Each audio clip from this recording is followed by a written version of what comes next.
Salut.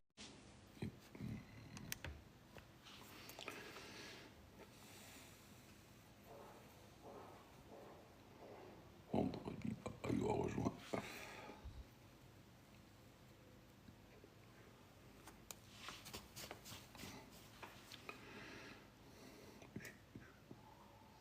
Le live se lance avec les gens, le temps qu'ils reçoivent les notifications.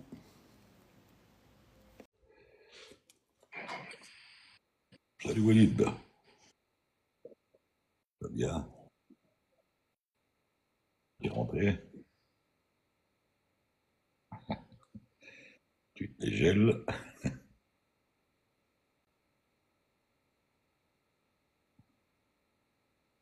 Tu es à Ottawa, là, Montréal.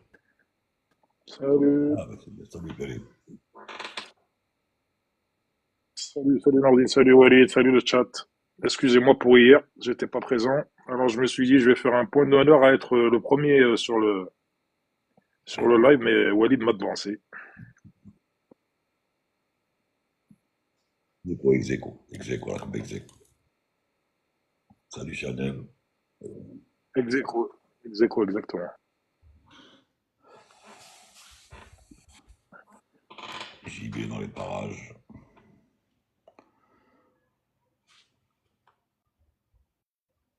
Voilà. Aujourd'hui, c'est les grands absents d'hier qui sont réunis aujourd'hui. Ah, salut. Ouais, salut JB. Salut les amis, Ça va? Salut JB. ça va? Ouais. Non, hier j'ai eu de la visite, je pouvais pas. Au moment où je voulais passer, il y a quelqu'un qui est venu me voir. Donc voilà. Ça va les amis? On était tous les trois absents, Walid, Ah toi et moi-même. d'accord. Ah ben d'accord. Salut JB, Eh, Salut Walid, ça va? ça va très bien et toi? Salut Rada. Alhamdoulilah. Il fait pas trop froid là-bas en haut? Oh si, aussi, il fait très Ah ouais, froid. hein, ça caille, hein? Ouais, on a été habitué au soleil d'Algérie et puis là on arrive. Salut Rada. Il y a des choix. Salut Kada. Salut Salut Yannick. Kada. Rada, salut. Ouais, je suis en train de travailler sur une vidéo, je voudrais juste savoir si ça risque d'intéresser les gens. Alors c'est une vidéo sur la météo, mais un point très particulier de la météo, c'est-à-dire je suis en train de penser à expliquer la différence qu'il y a entre les nuages d'instabilité et les nuages de stabilité. Donc expliquer ce qu'est l'instabilité atmosphérique et donc expliquer comment se forment les cumulonimbus ou les nimbostratus ou les stratus, etc., eu égard aux critères de stabilité qu'on appelle les critères de Pohn. Est-ce que vous pensez que ça puisse intéresser? Et Si tu, pen- oui, je continue. Moi le premier ça m'intéresse, j'étais en train de regarder ça hier en plus. et tu te poses la question, JB, si ça va intéresser les gens. Eh ben, Ah ma bah foi, oui, parce que non, je vais te dire, c'est quand même, il y a pas mal de physique, on parle pas mal de détente adiabatique sèche, détente adiabatique humide, etc., de chaleur spécifique de condensation, etc. Donc voilà, c'est ça le truc. Voilà. JB, ça intéresse d'autant plus qu'hier, il y avait des gens qui étaient en formation et qui trouvaient que justement, ils n'arrivaient pas trop à se documenter sur le côté météo. Je leur ai dit, D'accord. voilà, il y a ceci, il y a Mermoz, il y a ça, mais bon, maintenant que tu fais ça, ça va les intéresser. Ça va les intéresser. D'accord, ok, donc je continue. Alors en météo, moi je peux donner en météo, il y a un bouquin, s'il y en a qui arrivent encore à l'avoir. Moi je l'ai prêté à un collègue qui me l'a jamais rendu et malheureusement maintenant il est décédé. Donc c'est le bouquin de l'ENAC de Monsieur Gassier, Golf Alpha, Sierra deux fois, India, Eco Sierra. C'est un bouquin, c'est avec ça que j'ai passé mon ATPL. C'est un bouquin qui était écrit à la main. C'est un truc de 5 ou 600 pages, hein, un bloc, hein. Ouais. Écrit à la main, avec une écriture absolument magnifique d'ailleurs. Et alors, la météo, celui qui ne comprend pas la météo avec le bouquin de Gazier, il comprendra jamais rien. D'accord? Pour vous donner une idée, à l'ATPL, à l'ENAC, j'ai eu 18 en météo avec ce bouquin, en ayant appris avec ce bouquin. Voilà. Et donc, pour vous dire, oui, c'est ça, c'est ces trucs-là, mais ce que montre Walid actuellement, oui.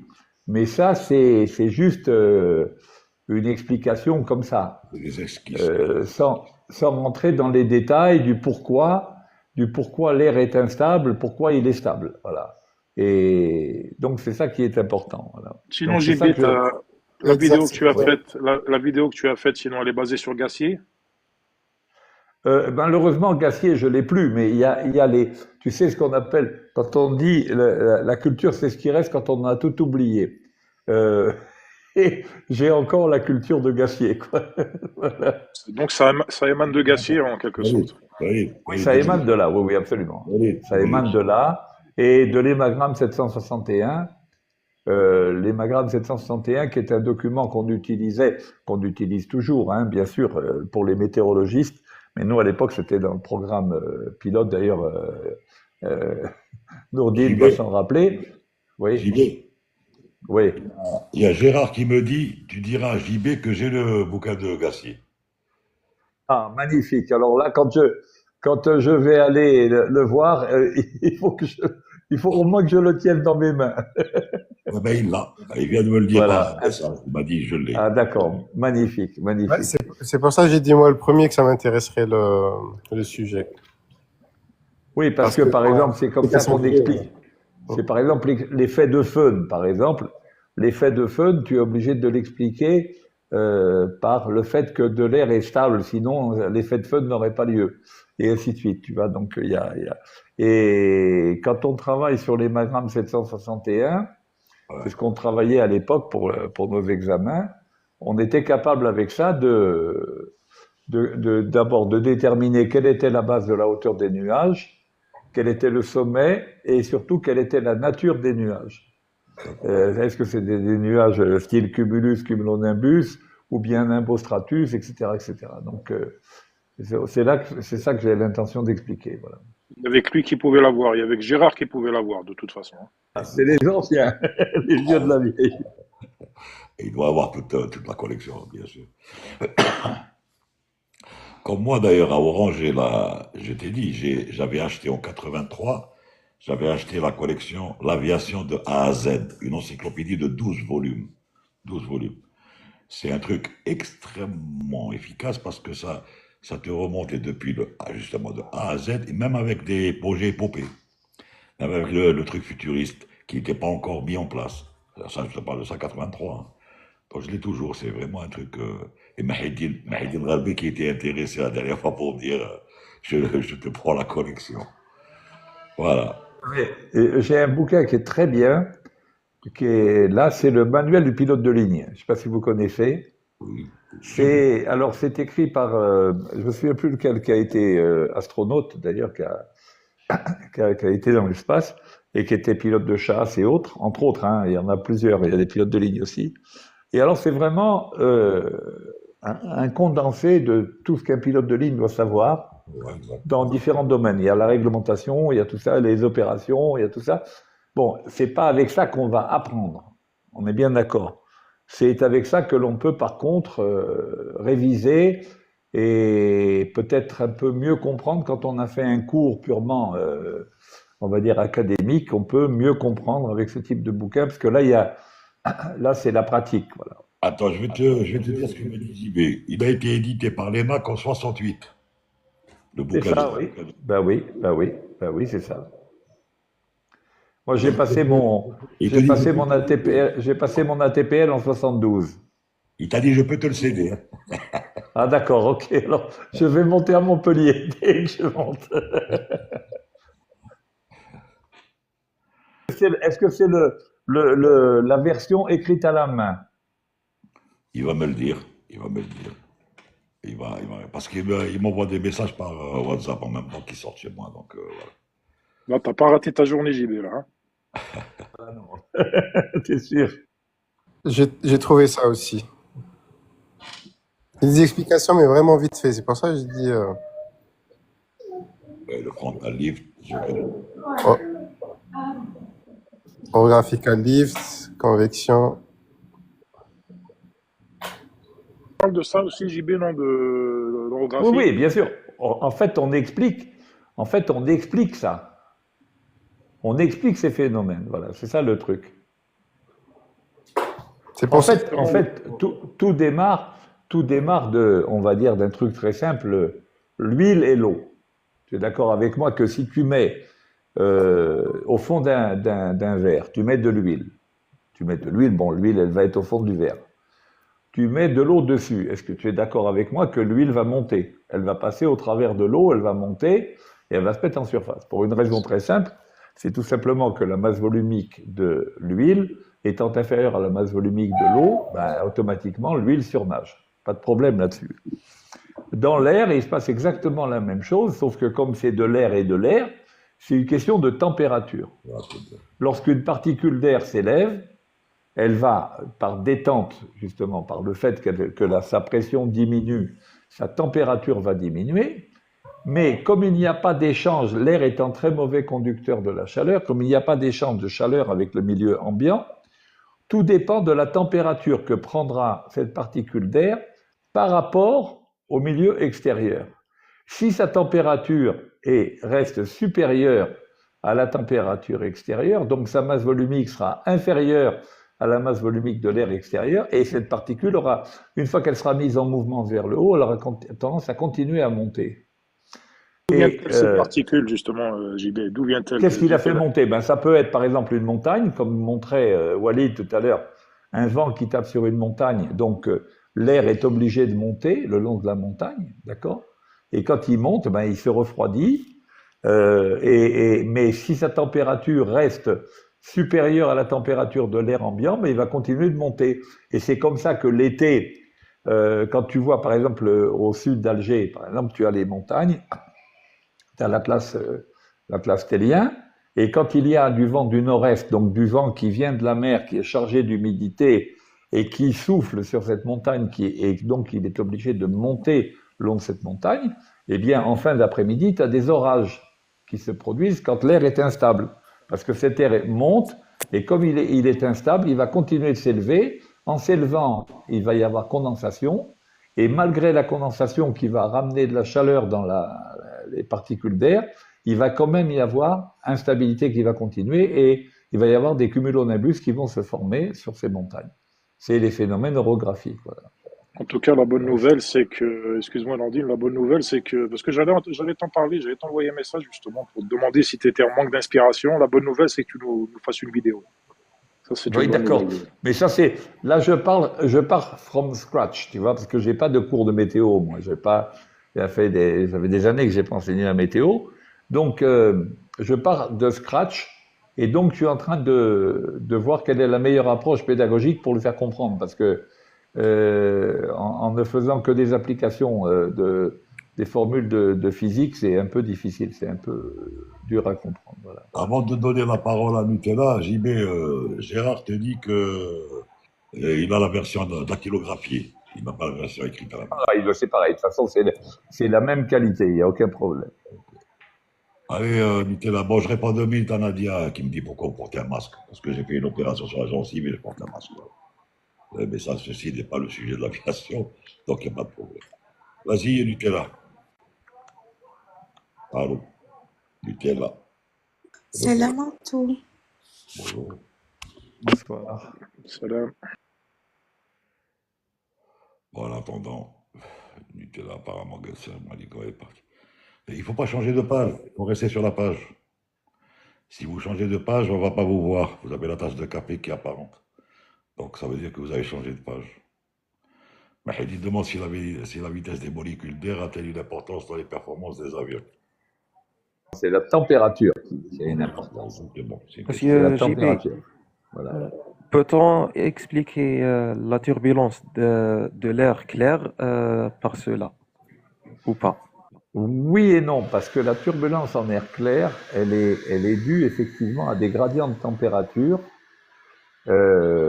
qui génèrent donc un écoulement turbulent de l'air. Ceci étant, c'est beaucoup plus complexe que ce simple phénomène-là. C'est vraiment très très complexe, la turbulence en air clair. En plus de ça, la turbulence en air clair, souvent, elle est liée avec les jet streams. Lorsqu'il y a un gradient de pression très important. En fait, il faudra qu'on en parle un jour de ça, parce que Nordine en a souvent parlé quand il traverse l'Atlantique. Il faut jouer avec les jet streams, d'accord? Et il y a ce qu'on appelle, il y a le cœur du jet stream. Un jet stream se situe toujours à un moment de rupture de la tropopause, c'est-à-dire que il y a une tropopause basse et une tropopause élevée, qui correspond à deux masses d'air, une masse d'air froide avec une tropopause relativement basse et une tropopause chaude, enfin, qui correspond à une masse d'air chaud avec une tropopause plus élevée. Et entre les deux, à la rupture de la tropopause, il y a généralement un jet stream. Et du côté froid, si ma mémoire est bonne, du côté froid de la rupture, on a, sur le jet stream, on a un gradient de vent, un gradient horizontal de vent qui est très très important. C'est-à-dire que le vent augmente de l'extérieur du jet stream vers le cœur du jet stream. Dans cette phase-là, le vent augmente très très vite dès qu'on se déplace latéralement, enfin horizontalement. Et donc, comme il y a un très fort gradient de vent horizontal, automatiquement, il y a frottement des différentes couches d'air qui défilent à des vitesses différentes, et ça crée des tourbillons qui sont, entre autres, la turbulence en air clair, qui sont une des causes de la turbulence en air clair.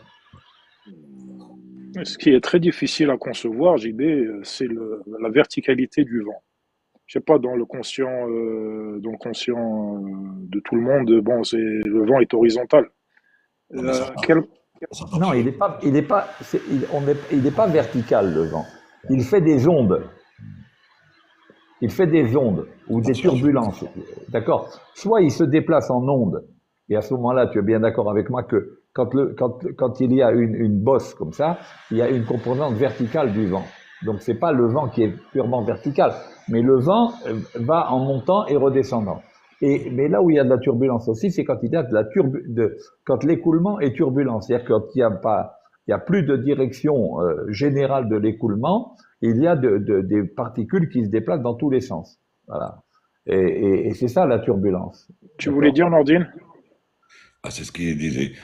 Ça tape sur des surfaces et donc ça fait du n'importe quoi à la limite. C'est un truc Voilà. anthropique. Exact, absolument. Je comprends parfaitement que bon, le phénomène orographique, bon, le vent qui taperait sur une montagne, bon, effectivement, alors le vent aura l'effet c'est d'aller en vertical, ça c'est clair, mais je veux dire, sans aucun obstacle. Est-ce qu'il est concevable d'avoir un vent vertical? C'est des composantes verticales du vent. La composante verticale. C'est des composantes verticales. Est-ce que tu es d'accord avec moi? Regarde, on va prendre un truc très simple. Tu mets un bouchon sur la mer. Imagine un bouchon et les vagues. Est-ce que tu es d'accord avec moi que le bouchon, il va monter et descendre? Est-ce que tu es d'accord? Oui, tout à fait, oui, tout à fait, oui. Bon, s'il monte et descend, ça veut dire que l'eau monte et descend. Il y a une composante verticale du mouvement. C'est la composante verticale du mouvement. C'est la composante qui compte. Et cette composante verticale du vent va se composer avec la vitesse propre de l'avion pour faire varier l'angle d'incidence. Voilà. Tout à fait. Voilà. En augmentation ou en diminution, l'un ou l'autre. Voilà à peu près de quoi il parlait, JB. Oui, voilà. Ça c'est. Alors, les mountain waves, les ondes orographiques, avec les stratus lenticularis que l'on voit là, qui sont lenticular clouds, qu'on appelle les stratus lenticularis.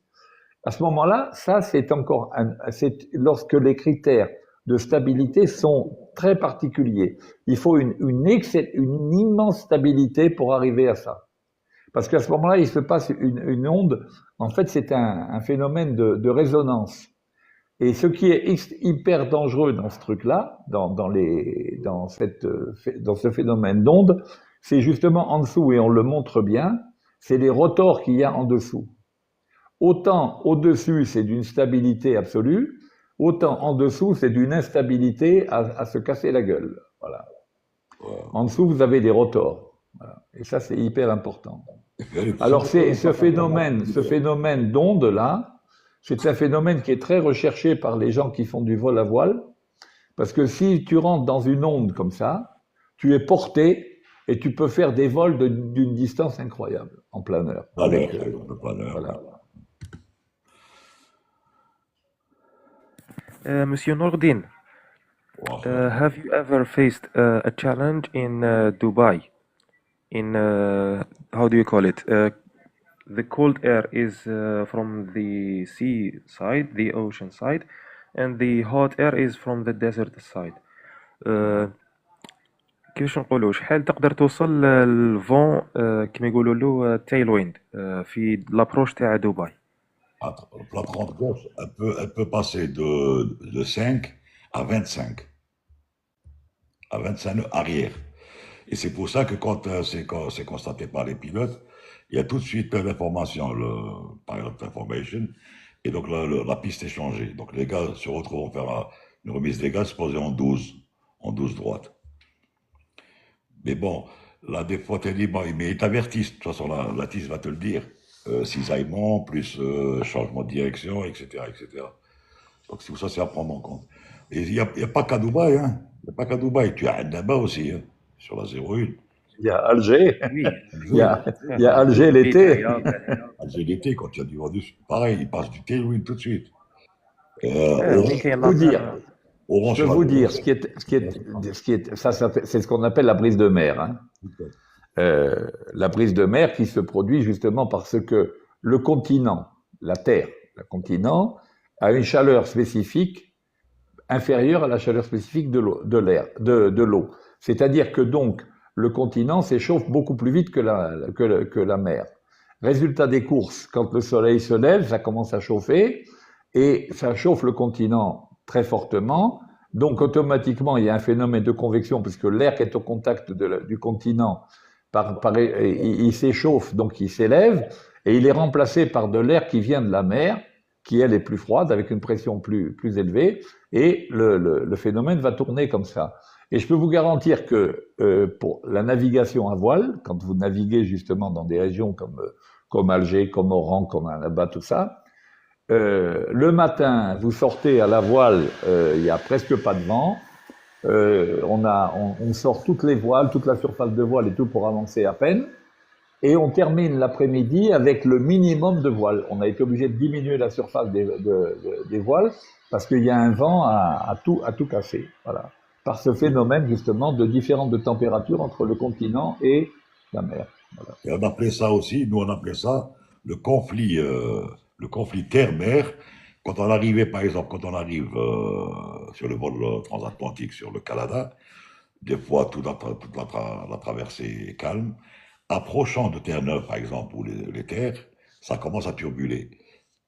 Et c'est là où d'ailleurs le contrôleur pose la question à tout le monde. What's your ride? Quel est votre taux de... Le ride, c'est comme si tu faisais du rodéo, quoi. Quel est le taux de turbulence qu'il y a à ce niveau-là? Mais il dit qu'il pose la question, quelle précaution dois-je prendre lorsque je survole une montagne? Eh bien, ça dépend avec quel avion tu vas la survoler.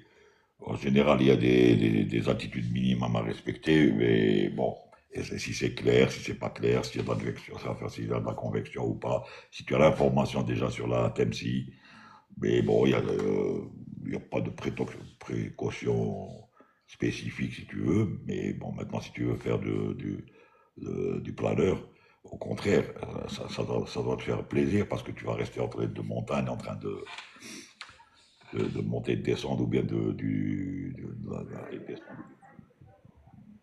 delta, etc. Merci beaucoup. Merci. Merci, je vous laisse. Je me souviens d'une fois avec cette turbulence orographique comme ça, quand j'étais à l'aéroclub, je revenais de Constantine sur Alger avec un Cherokee. Eh bien, j'ai été obligé de faire demi-tour quand je suis arrivé du côté de la Kabylie, parce qu'il y avait une turbulence orographique qui était énorme. J'arrivais plus à tenir mon avion. À la vitesse de croisière, j'avais l'avertisseur de décrochage qui gueulait, parce qu'il y avait tellement d'ascendance. J'étais obligé de faire demi-tour. Et pour faire demi-tour, je pouvais même pas pencher l'avion. À peine je penchais j'inclinais à 10 degrés, j'avais l'avertisseur de décrochage. Et je suis rentré douga comme ça sur Constantine.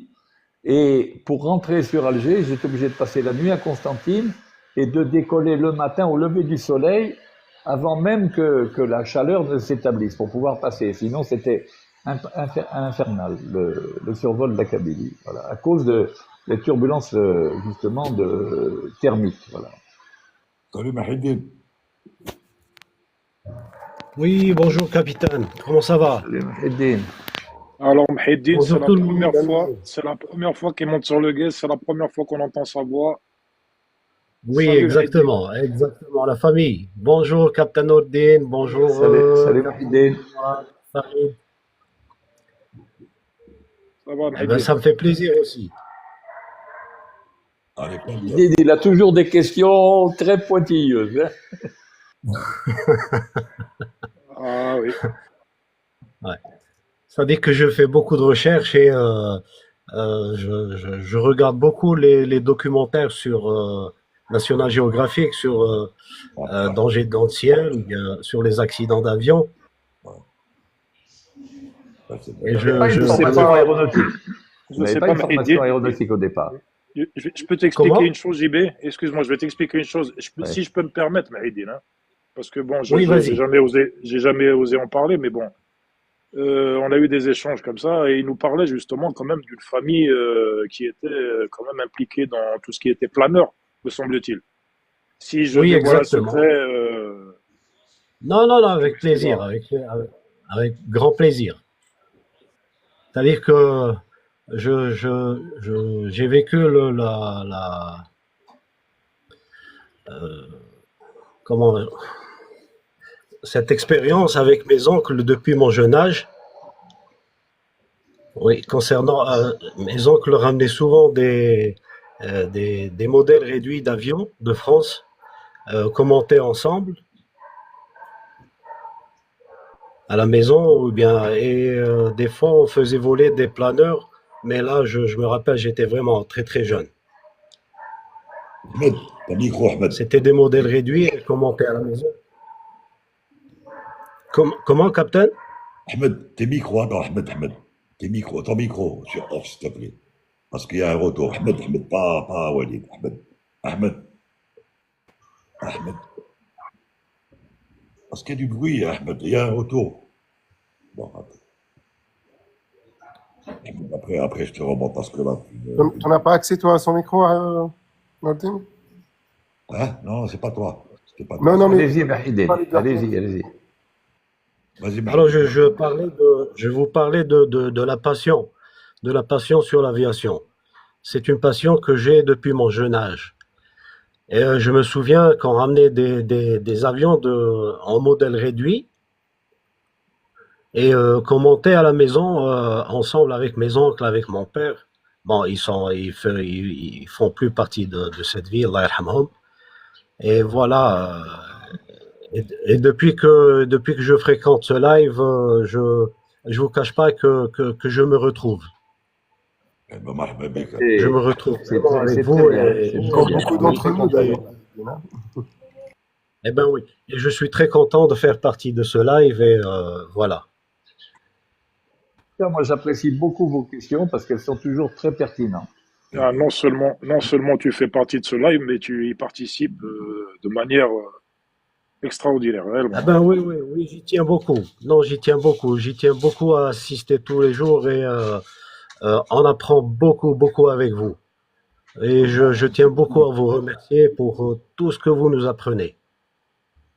Vous savez, nous aussi, on est des passionnés. Nous, on a eu la chance de concrétiser notre passion en étant pilote de ligne. Voilà. Et on continue Voilà. d'être passionnés par ce truc-là. Eh ben, la passion ne s'arrête jamais, hein, apparemment. Pour ton Juste, information, Maïdine, dans le guest, Oui, dans le chat, il n'a pas de portable et tout. J'ai mon instructeur, mon premier instructeur de Montpellier, il a 86 ans, hein, il est toujours aussi passionné, hein. Et il suit le live. eh ben voilà. Voilà. Eh ben Dis là, bonjour à Gérard. Salut Gérard. tout à l'heure, j'écoutais Captain JB Mourad qui disait qu'il passait son ATPL en 72. Et en 72, c'est l'année où je suis né. Ah, tu es jeune alors. Oui, exactement. Bon, jeune, oui. Oui, je suis jeune, je suis toujours jeune. Ça me fait plaisir de l'entendre.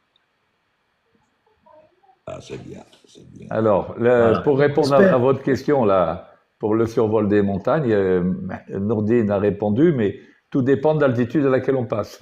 C'est clair que si on passe à 35 000 pieds, il n'y a aucun problème. Par contre, quand on passe à 12 000 pieds sur une montagne de 10 000, c'est pas mal. Et d'ailleurs, je vais te dire, Voilà. il y a, Oui, il y a une montagne spécifique qui s'appelle l'Himalaya. oui. Pour l'escape route par rapport à l'Himalaya, c'est 500 pieds au-dessus de la montagne. Alors, je te dis pas les trucs, les pilotes, comme ils sont quand ils passent là-bas. 500 pieds. D'accord. C'est dingue. Eh ben, je vous remercie pour vos réponses et pour tout ce que vous faites pour nous sur le live. C'est vraiment très, très sympa. Si tu veux Et rester, je si suis tu veux très, rester dans le guest, tu peux rester, tu mets ton micro back off et quand tu as une question, tu peux la poser en live, hein. ok, Captain. D'accord. Merci beaucoup. sujet très intéressant qui a été évoqué là dernièrement. Donc, j'ai vu une vidéo concernant justement la passion de l'aviation et ceux qui exploitent cette passion justement. Bon, c'est pas la peine que je le dise, mais je pense que vous savez un peu que ce sont les compagnies, quoi. Bon, je le dis, c'est les compagnies qui exploitent justement cette passion.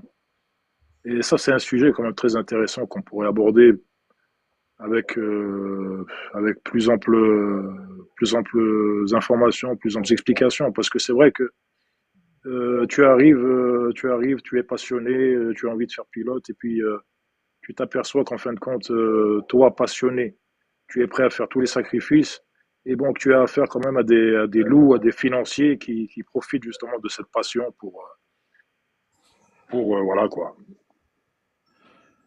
C'est toujours comme ça, de toute façon, hein. Donc tu peux rien faire, hein. Oui, mais alors moi, je vais te dire, euh, on peut peut-être être exploité. Ça me rappelle des propos que Niki Lauda, le fameux coureur de Formule 1, Niki Lauda, dans un bouquin qu'il a écrit, que j'avais beaucoup apprécié, il avait dit un jour, le jour où il a décidé d'arrêter d'ailleurs de conduire en Formule 1, il avait dit à ses collègues, il avait dit finalement c'est pervers, parce que nous on est passionnés par notre truc de Formule 1 et il y a des mecs qui se font du pognon sur notre dos et donc finalement nous on prend des risques terribles, pendant ce temps-là il y a des mecs qui font du pognon. Très bien.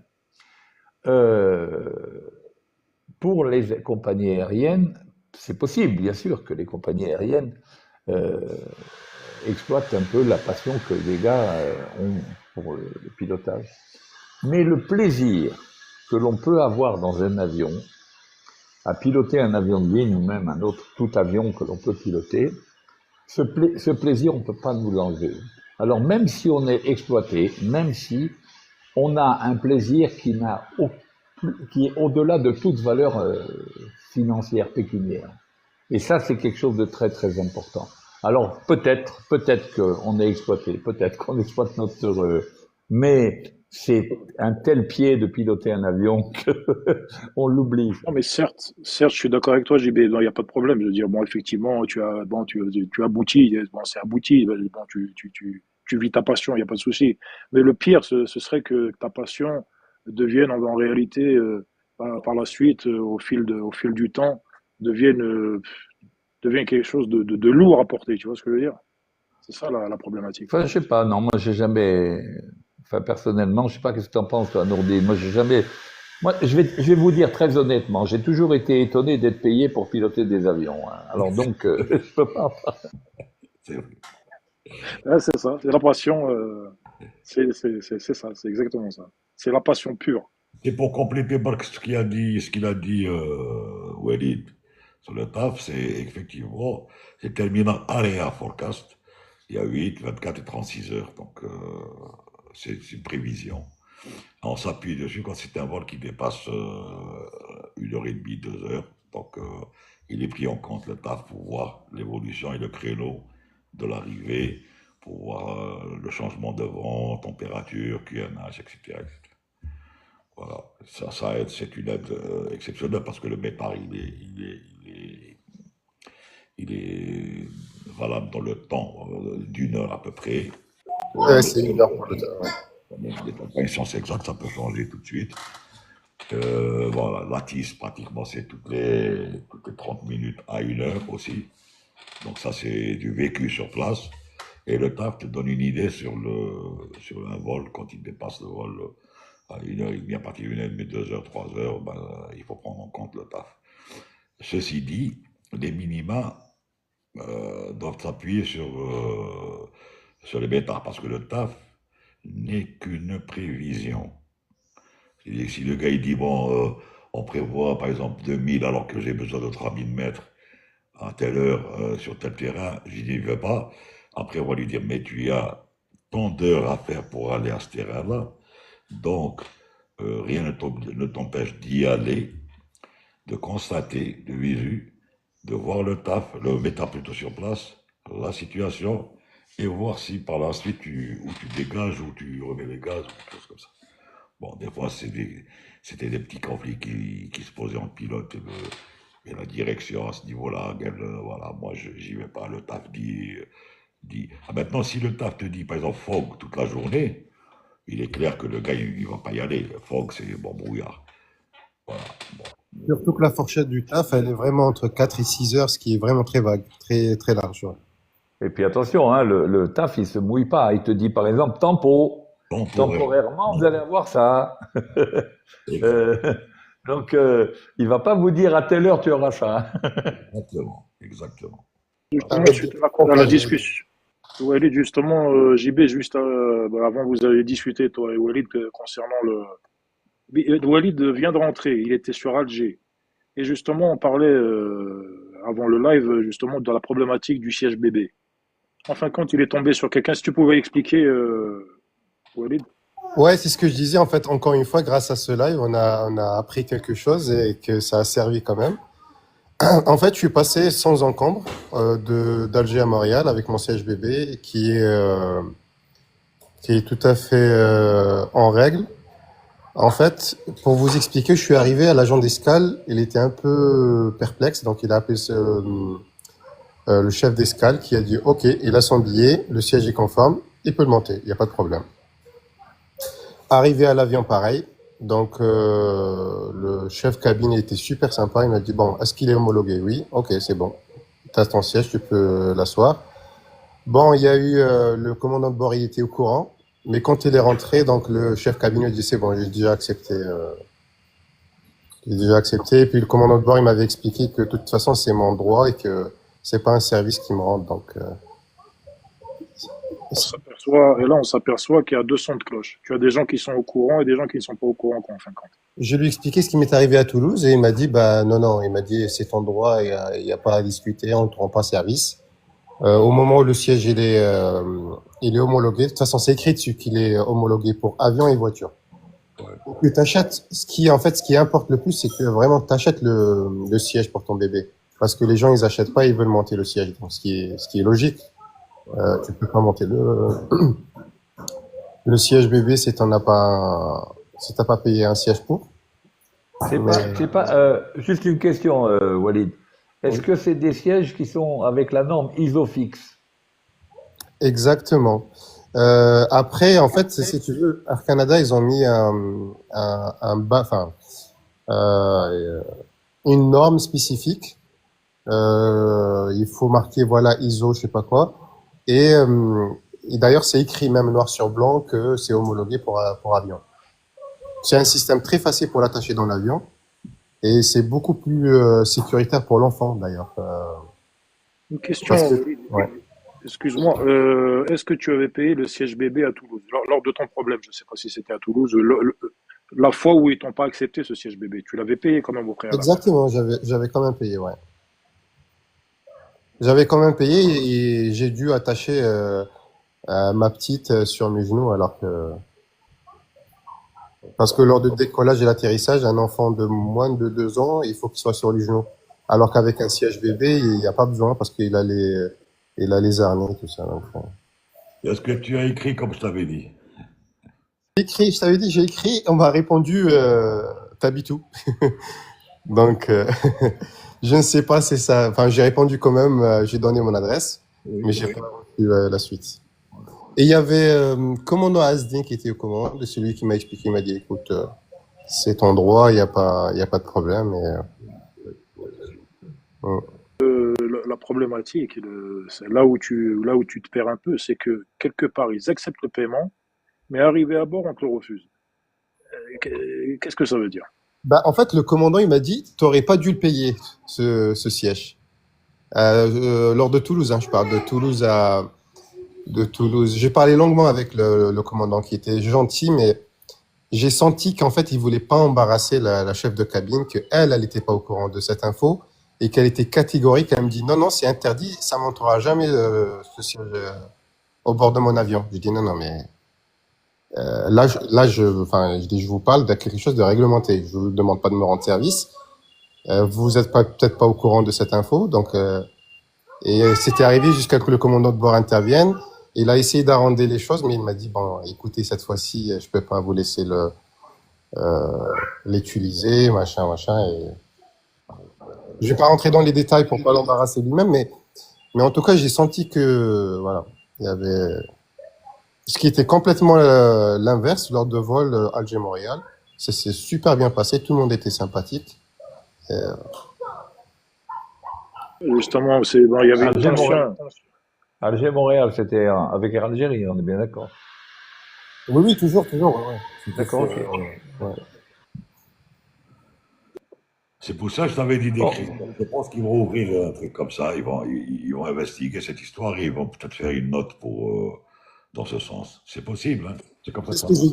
C'est ce que j'ai dit sur la réclamation. Il semble que certains équipages, ils sont peut-être pas au courant de cette info. Ça serait mieux peut-être de leur expliquer, de faire une note générale que peut-être s'il y a eu mise à jour, enfin peut-être comme il a dit Morat, des fois il y a des mises à jour où il y a personne qui est au courant.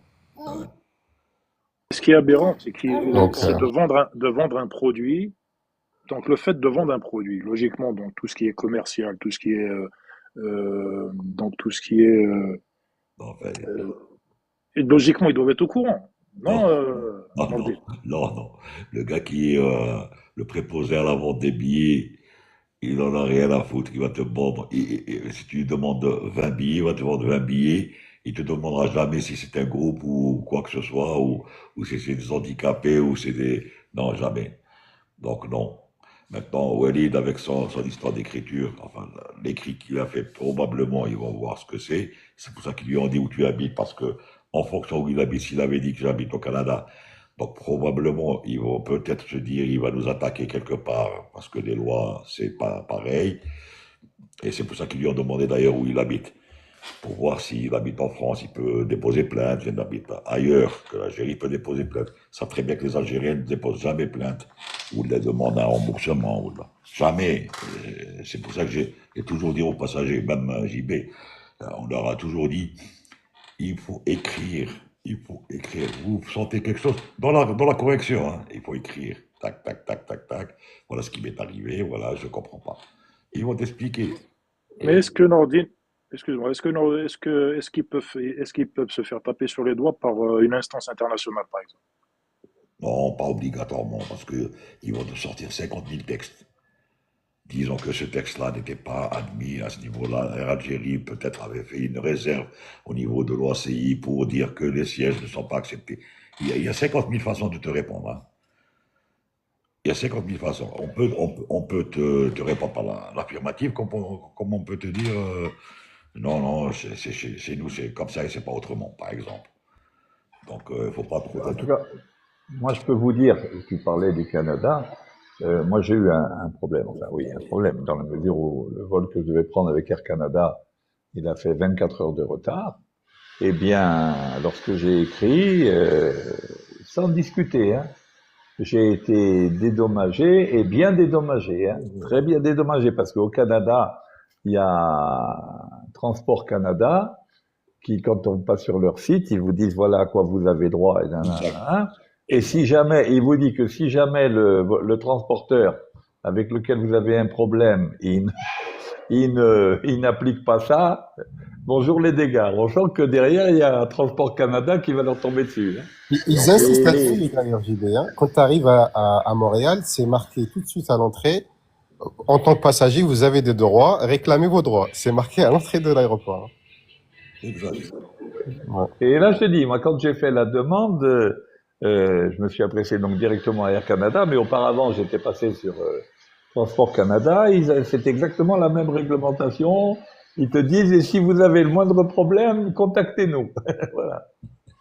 Et n'oublie pas qu'il y a un loi le siège de l'OCI, c'est à Montréal. Eh ben oui, c'est là-bas, ouais. Transport Canada, ils sont très, très, très sévères, hein. Tout le monde les craint ici. Les écoles, les compagnies. C'est un peu, en fait, l'équivalence de FAA aux États-Unis et c'est, Au Canada, tu as la Transport Canada et tu as la GRC. Tu as la GRC aussi, hein.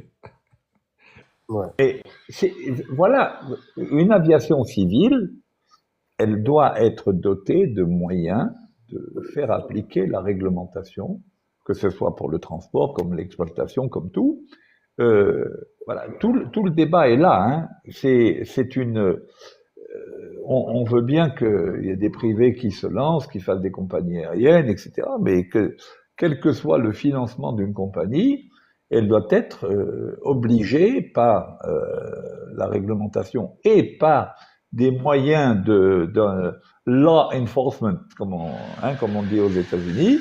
Le law enforcement, c'est ça qui est important. Parce qu'une loi, si on n'a pas les moyens de la faire appliquer, ça sert à rien, hein. Exact. Alors, le chat, vous avez des questions? Vous nous avez habitués à des questions. Là, maintenant, vous dormez ou je sais pas quoi. Bonjour, monsieur Nordine, Walid, Farid. Il y a des avions d'Air Algérie en panne. C'est possible. C'est possible. En courant, mais c'est possible. Ça arrive les pannes, hein. Oui. Donc, ouais, je voulais soulever que, en fait, encore une fois, grâce à ce live, on a appris une nouvelle information qui est à propos de ce siège et qu'on a pu, en fait, moi, j'ai posé la problématique qu'on a pu chercher. C'était avec Sabri à l'époque. Et il y avait aussi un P1C qui s'appelait Bilal. Ouais, C'est ouais. ça. Et on a fait des recherches et on a pu trouver l'information j'ai pu en bénéficier encore une fois. Ouais. Pas beaucoup de questions sur le chat aujourd'hui, hein. C'est vendredi. Vendredi, c'est permis, c'est pas mardi. Il y a une réflexion qui m'a fait rire. Le RSA. Ouais. Ce n'est pas le live. Le live ne parle pas de RSA. Tu sais pourquoi il a posé cette question? Non, non, pas du tout, non. Parce qu'on avait dit que, par exemple, en France, en Europe ou là ailleurs, les lois sont respectées. Nanana. Donc le gars il a dû être blousé au niveau de son RSA. Mais il faut savoir que je ne suis pas spécialiste des RSA ni rien. Si dans son test en RSA, c'est qu'il doit y avoir une raison d'absence quelque part et que tu n'as pas répondu, par exemple, à une exigence pour pour avoir ce RSA. Bon. Et alors il faut écrire, il faut leur demander, il faut mettre un avocat, je sais pas moi. Ok, on a parlé de droit à l'étranger, c'est bon. Je voulais poser une question aussi concernant donc, le fuselage. Le fuselage, donc le ventral du fuselage en général est renforcé au vu d'un atterrissage sans train. Est-ce que tous les avions sont équipés? Et sinon, comment se fait-il que certains avions ne le sont pas? Pas spécialement. Ben, les avions en général, vu que le concepteur prévoit que cet avion peut se poser sans train, donc il va se poser sur le ventre. Donc obligatoirement, il va essayer de renforcer le bas du fuselage. Il y a des avions où il y avait des patins. Bon, ça, c'est qu'ils avaient des patins. Tu vois un petit peu des espèces d'appendices que tu vois tout le long du fuselage, et tu sais que c'est truc. Mais sinon, tu prends l'Airbus 330, par exemple, non. Si l'avion doit se poser sans train, il va d'abord toucher les réacteurs. C'est le premier truc. Les 37, plus ou moins, parce qu'ils sont un petit peu élevés par rapport avec les ailes. Et c'est un système de panneaux sur le 330. C'est des panneaux. Ça a des noms et des numéros, ta. Bon, ça s'arrache. Mais vu qu'il n'est pas prévu de faire poser les avions sur le ventre, il y a un renforcement qui se fait, oui, mais sans plus. Ce n'est pas parce qu'il est possible qu'il se pose sur le ventre qu'on va renforcer plus ou moins le bas que la carlingue en elle-même. C'est un truc uniforme qui est fait par ordinateur et qui est ensuite testé en soufflerie. Bon, voilà. J'ai lu un truc sur l'avion coréen, là. Hein. J'ai lu un truc comme quoi le réacteur droit, le Jeju, là, le réacteur droit avait subi pas mal de dommages, avec des dommages aviaires, mais pour le moteur gauche, ils n'avaient pas encore déterminé, ils n'avaient pas encore d'informations. Ouais. Excusez-moi, je vais sauter du coq à l'âne, mais bon, apparemment, il y a des questions concernant donc la panne de 12 avions en Air Algérie. J'ai lu, il y a Brahim Bourari qui dit, j'ai lu aux médias que Air Algérie, dans les médias que Air Algérie a affrété 8 avions cause panne. Est-ce que c'est un problème majeur? Et c'est une crise quelque part? Non, c'est des périodes comme ça. Tu sais, faut savoir une chose. Air Algérie a 36 avions à peu près, en attendant les avions qui doivent arriver. C'est des avions qui travaillent H24. Donc s'il y a un problème, des fois, tu mets un ou deux avions en soupape pour prélever des pièces. Quand il y a pas sur le 330, il faut le même MSN, le numéro d'identification de ma pièce. Et donc déjà, tu t'amputes de 2 ou 3 avions pour le soupape. Pendant ce temps-là, il y a des avions aussi qui sont en révision. 3, des fois, il n'y a pas la pièce. Quand c'est, par exemple, une panne importante, il n'y a pas la pièce. Donc, il faut attendre la pièce. Donc, les avions qui sont prévus sur ça sont orientés vers d'autres. Il y a des IRGAV. Donc, il y a changement d'avion, de version. ATR qui tombe en panne, on va mettre un 37. Les 37 qui tombent en panne, on va regrouper le vol et on va mettre le 330, etc. Maintenant, c'est des périodes où ça travaille beaucoup aussi. Tu te rappelles le gars, quand il nous avait dit, sur 37, il travaille comme des dingues.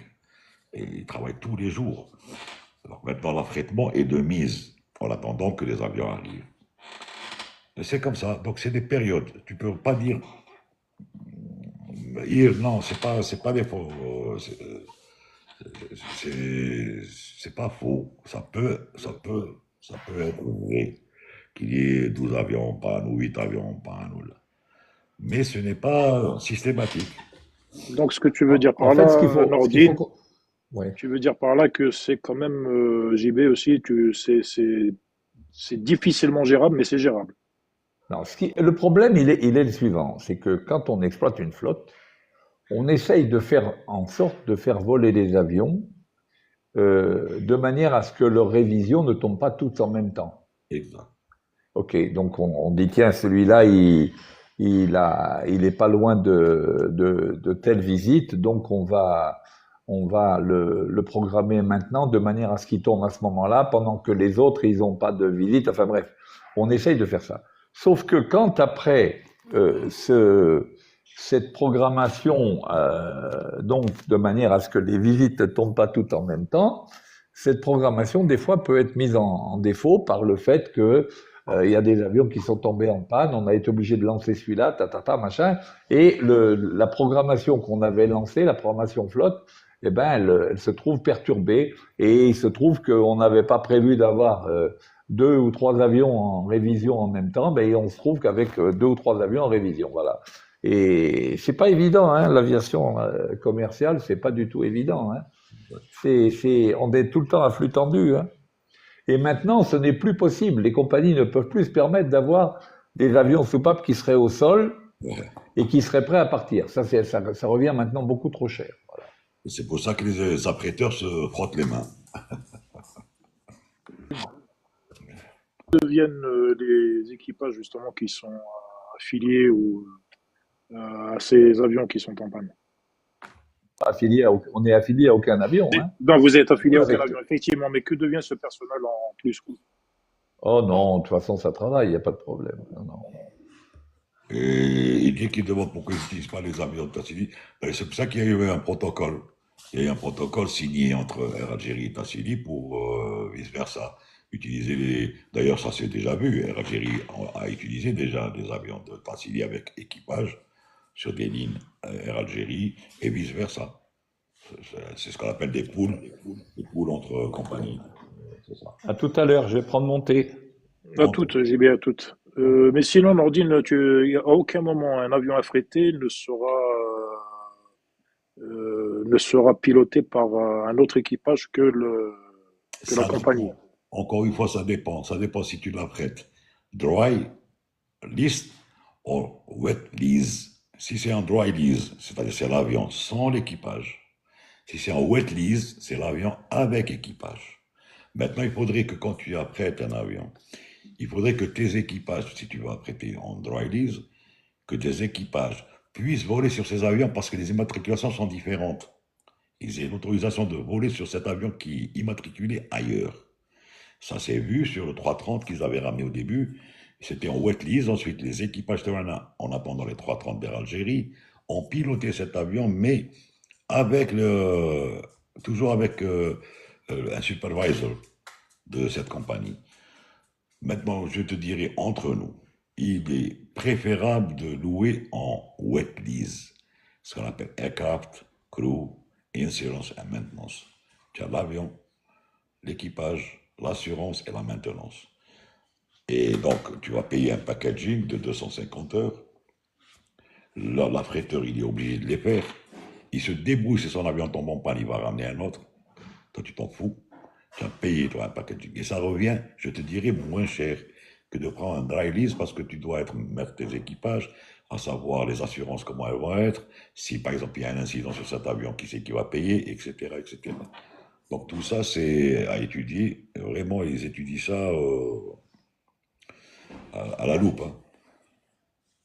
Et justement, est-ce que tu penses que l'affréteur aussi a cette arrière-pensée quand même d'avoir un manque de confiance à d'autres pilotes d'autres compagnies, non?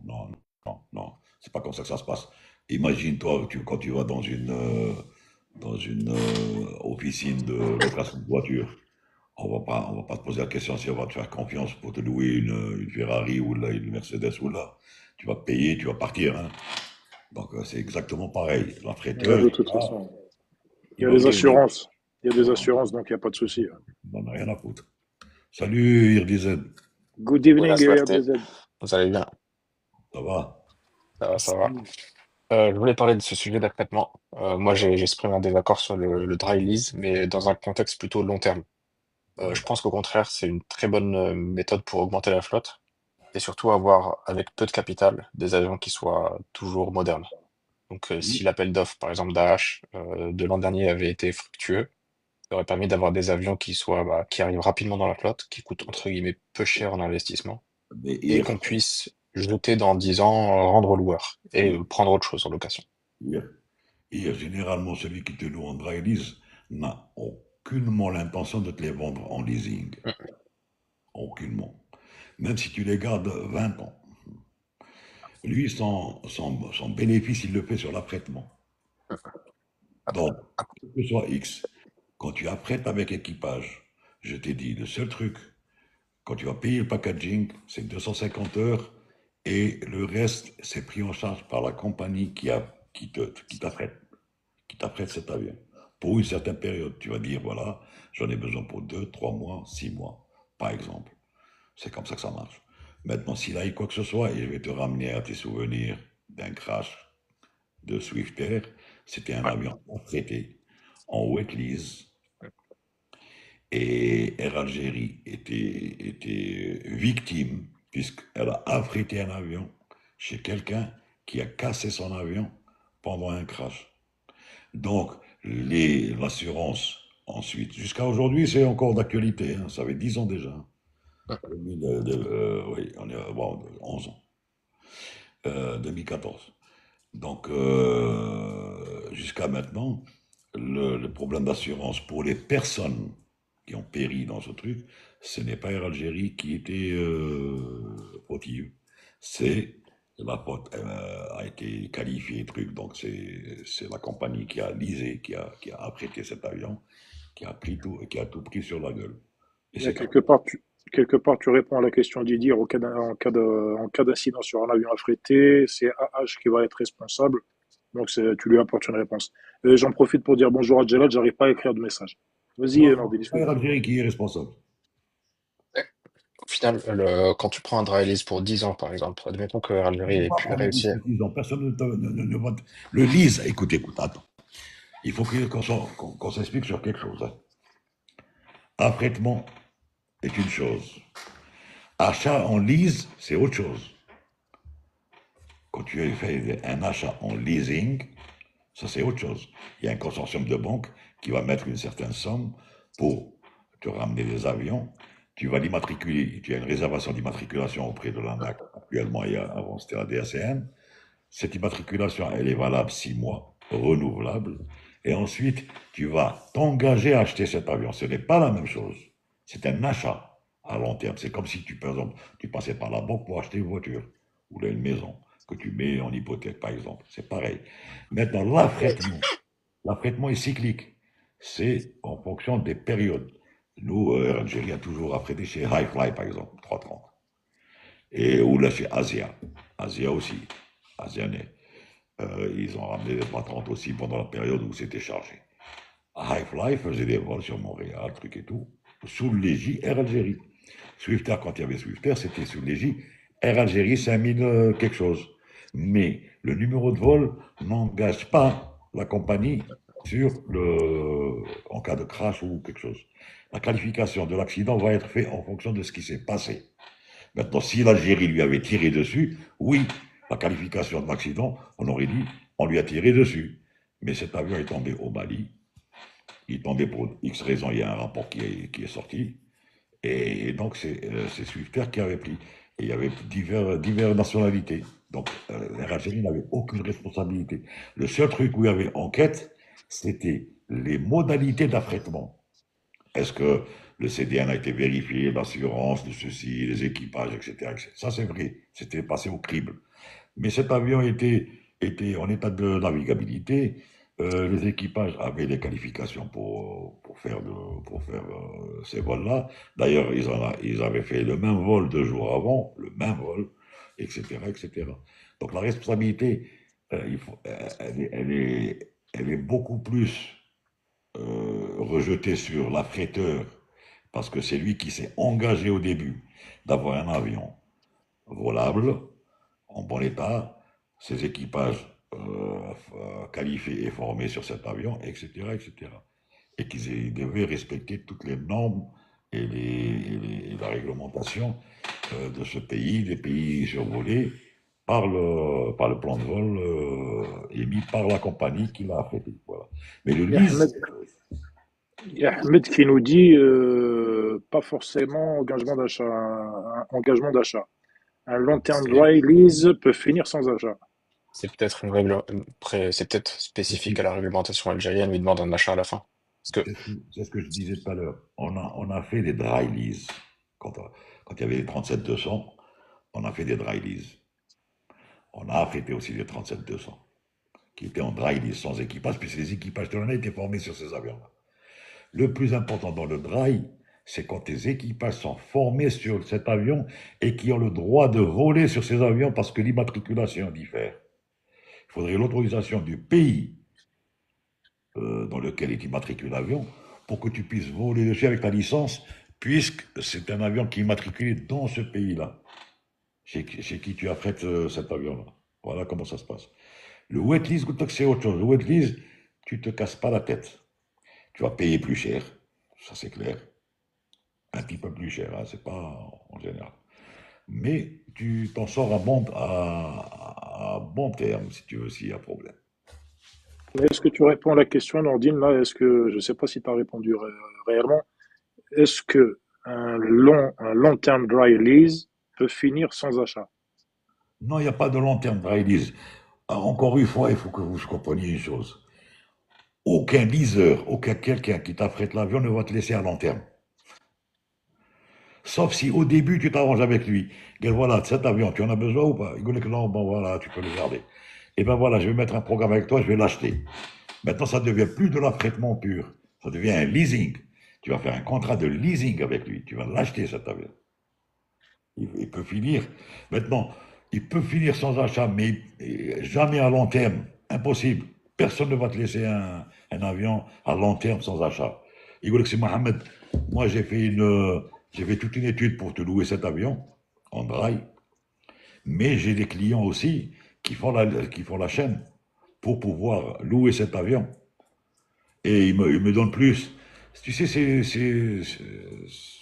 c'est du trading, hein, c'est comme ça que ça marche. Hein.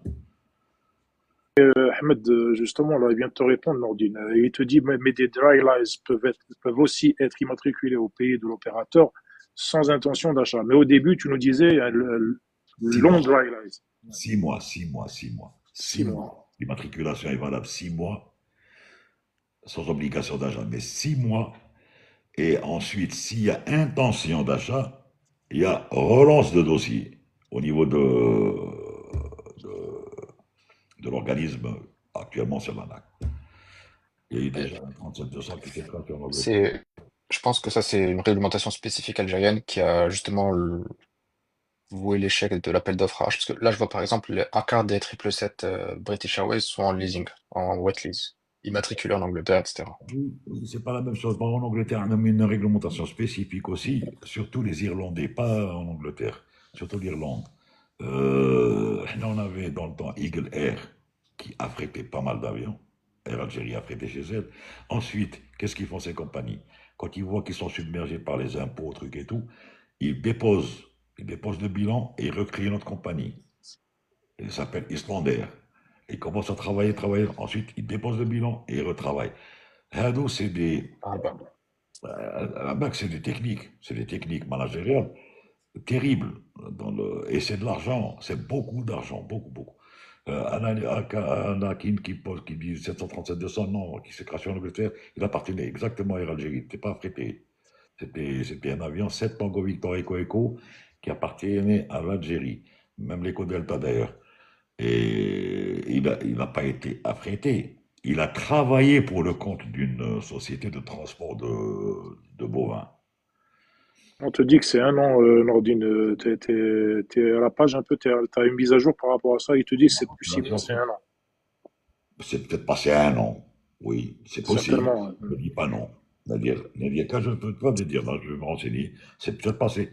Tu sais, la réglementation, ça change. Et je vais te donner un autre truc. Je vais te donner un autre exemple.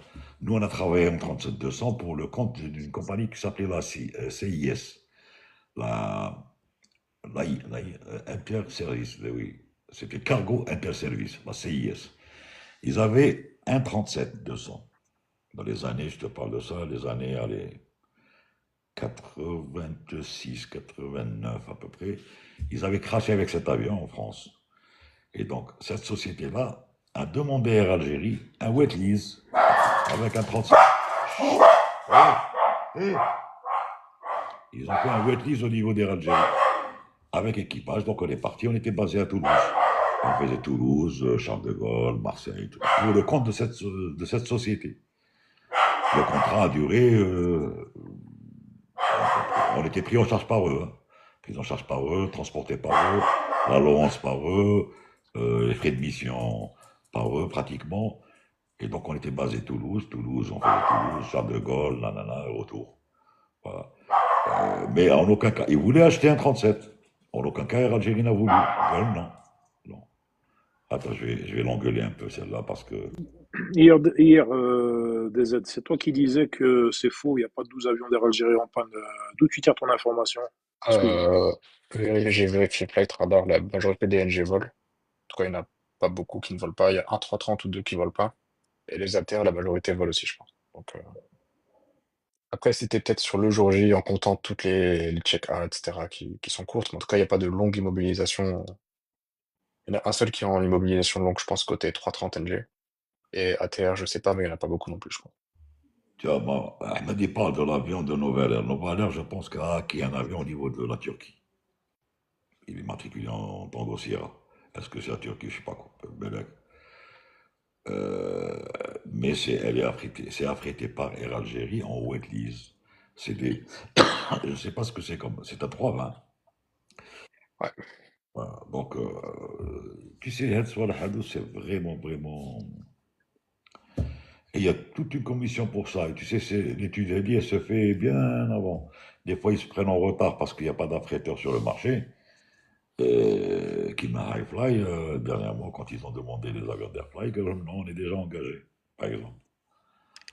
Alicia qui demande quels sont les effets de changement de la densité de l'air par rapport au carburant air. Moi, je te conseille, Alicia, Nordine peut te répondre, mais si tu veux une réponse magistrale, Ouais. il y a JB, il y a JB qui T'as est de mis son retour. thé. Ben voilà. Ah, il est arrivé, il a mis son thé. Ouais. Ben voilà. Il est là. C'est arrivé juste au bon moment.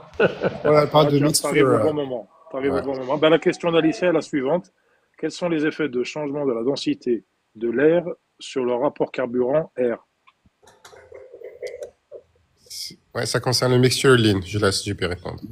Ton micro, s'il te plaît, désolé. Parce qu'il y a un autre. Ouais, merci. Vas-y. Alors, on va discuter de ça. Alors, tout d'abord, il faut bien voir les choses. Un moteur à piston. On va d'abord commencer par le moteur à piston, après on verra le moteur à réaction. Moteur à piston. Les pistons, si vous avez un moteur, par exemple, de 3 litres de cylindrée, vous êtes bien d'accord avec moi qu'à un moment, il va absorber 3 litres d'air sans avoir de compresseur ni rien du tout. Il va aspirer 3 litres d'air à la pression atmosphérique. Et donc, ces 3 litres d'air, ça veut dire que, compte tenu de leur masse volumique, ça va représenter une certaine masse d'air qui va rentrer dans le moteur par unité de temps. Alors, ça dépendra du régime du moteur, mais plus il tournera vite, plus il rentrera d'air dans le moteur. Bon. Et comme le ratio, le rapport entre la masse d'air qui rentre dans le moteur et la masse de carburant qu'on va rentrer pour que ça brûle, il doit rester constant. Sur un moteur à piston, le rapport est de 1 à 14, c'est-à-dire que on brûle 1 kg de carburant avec 14 kg d'air. Donc, à un régime donné, mettons qu'il faille, on va dire pour rentrer 14 kg d'air, mettons qu'il faille, on va dire n'importe quoi. On va dire qu'il faut 1 minute pour qu'il y ait 14 kg d'air qui rentre dans le moteur. Et ben, toutes les minutes, on va devoir injecter 1 kg de carburant. C'est pas le cas du tout, ça consomme beaucoup moins que ça, mais voilà un petit peu le principe. Maintenant, dans un réacteur, le rapport, il est de 1 à 40, c'est-à-dire il faut 40 kg d'air pour 1 kg de carburant. Très bien, jusque-là, tout va bien. À une altitude donnée, donc à une masse volumique de l'air donnée, le rapport va être celui-là. On va avoir un apport de carburant qui va correspondre à la masse d'air qui rentre dans le réacteur ou dans le moteur par unité de temps. Lorsque l'avion s'élève, la masse volumique de l'air diminue, donc le temps pour faire rentrer 14 kg d'air, il va augmenter. Donc si ça augmente, il faudra plus faire rentrer 14 kg, 1 kg de carburant par minute, mais moins que ça, puisqu'il faut plus de temps pour arriver à 14 kg d'air qui rentre dans le moteur. Voilà un peu le principe. Donc, sur un avion à piston classique, on va dire. Ouais, oui. C'est 40 kg d'air. Hein, c'est 40 kg d'air. D'air pour un réacteur. Pour un réacteur, parce que tu disais 14. Pour un réacteur, parce que tu disais et 14 pour un moteur à piston. Et 14 pour un moteur à piston. Ouais, d'accord. Alors, sur un moteur à piston élémentaire, on a un bouton, d'ailleurs, si vous regardez, j'ai fait une vidéo là-dessus, il y a ce qu'on appelle la mixture, le levier de richesse, qui va nous permettre justement de diminuer l'apport de carburant dans le moteur, de manière à régler, à garder toujours ce rapport constant de 1 kg de carburant pour 14 kg d'air. Et sur les Mixture, avions, sur la mixture qui veut mixture, dire mélange. Qui veut dire mélange, oui, mélange exact, pour. voilà. Voilà. Et sur les avions à réaction, il y a un système automatique, le système de carburant calcule automatiquement la quantité de carburant à injecter par unité de temps pour justement donc avoir toujours ce ratio de 40 kg d'air, 1 kg de carburant constant.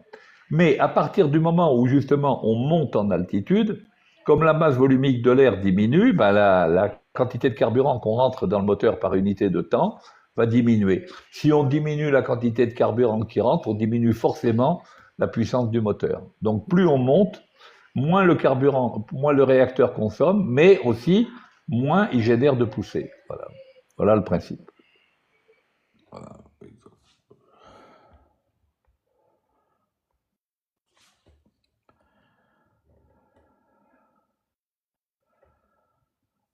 Je suis ton assistant JB. Tu parlais, Walid, moi. Walid est en train de nous montrer les vidéos qui correspondent. J'espère qu'Alicia a compris. Je lui ai envoyé un message si elle avait bien compris. Oui, si elle veut d'autres informations, on peut rajouter. Et c'est cette histoire de gestion du rapport de air-carburant qui fait qu'un avion a un plafond. Parce que plus on monte en altitude, moins les réacteurs génèrent de poussée. Par contre, plus l'avion a besoin de puissance pour voler. Parce que comme l'air se raréfie, il faut soit augmenter la vitesse, soit augmenter l'angle d'incidence de l'avion pour pouvoir voler, pour pouvoir générer la portance nécessaire. Et si on augmente l'angle d'incidence de l'avion, enfin de l'aile, on augmente forcément la traînée. Donc, si vous voulez, vous avez, plus on monte, plus la puissance nécessaire au vol augmente, et plus la puissance utile, donc délivrée par les moteurs, diminue. Donc, on arrive à un moment où la puissance utile maximale qu'on puisse délivrer est égale à la puissance nécessaire au vol, et à ce moment-là, l'avion ne peut plus monter, parce que pour monter, il faut avoir un excédent de puissance. Voilà.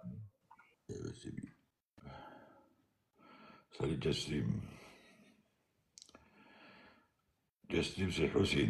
Tu es toujours oui, mais au Gabon, ou la Brazzaville. Jassim. Hussein, il était au Congo. Au Congo. Ouais. Ben, je ne sais pas s'il y est toujours ou pas. C'est qu'il bouge un peu en Afrique. Il me semble que j'ai vu l'autre jour qu'il voyageait de Paris jusqu'à Brazza. Ouais.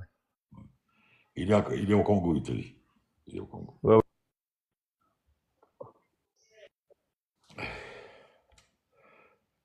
Merci pour les slides.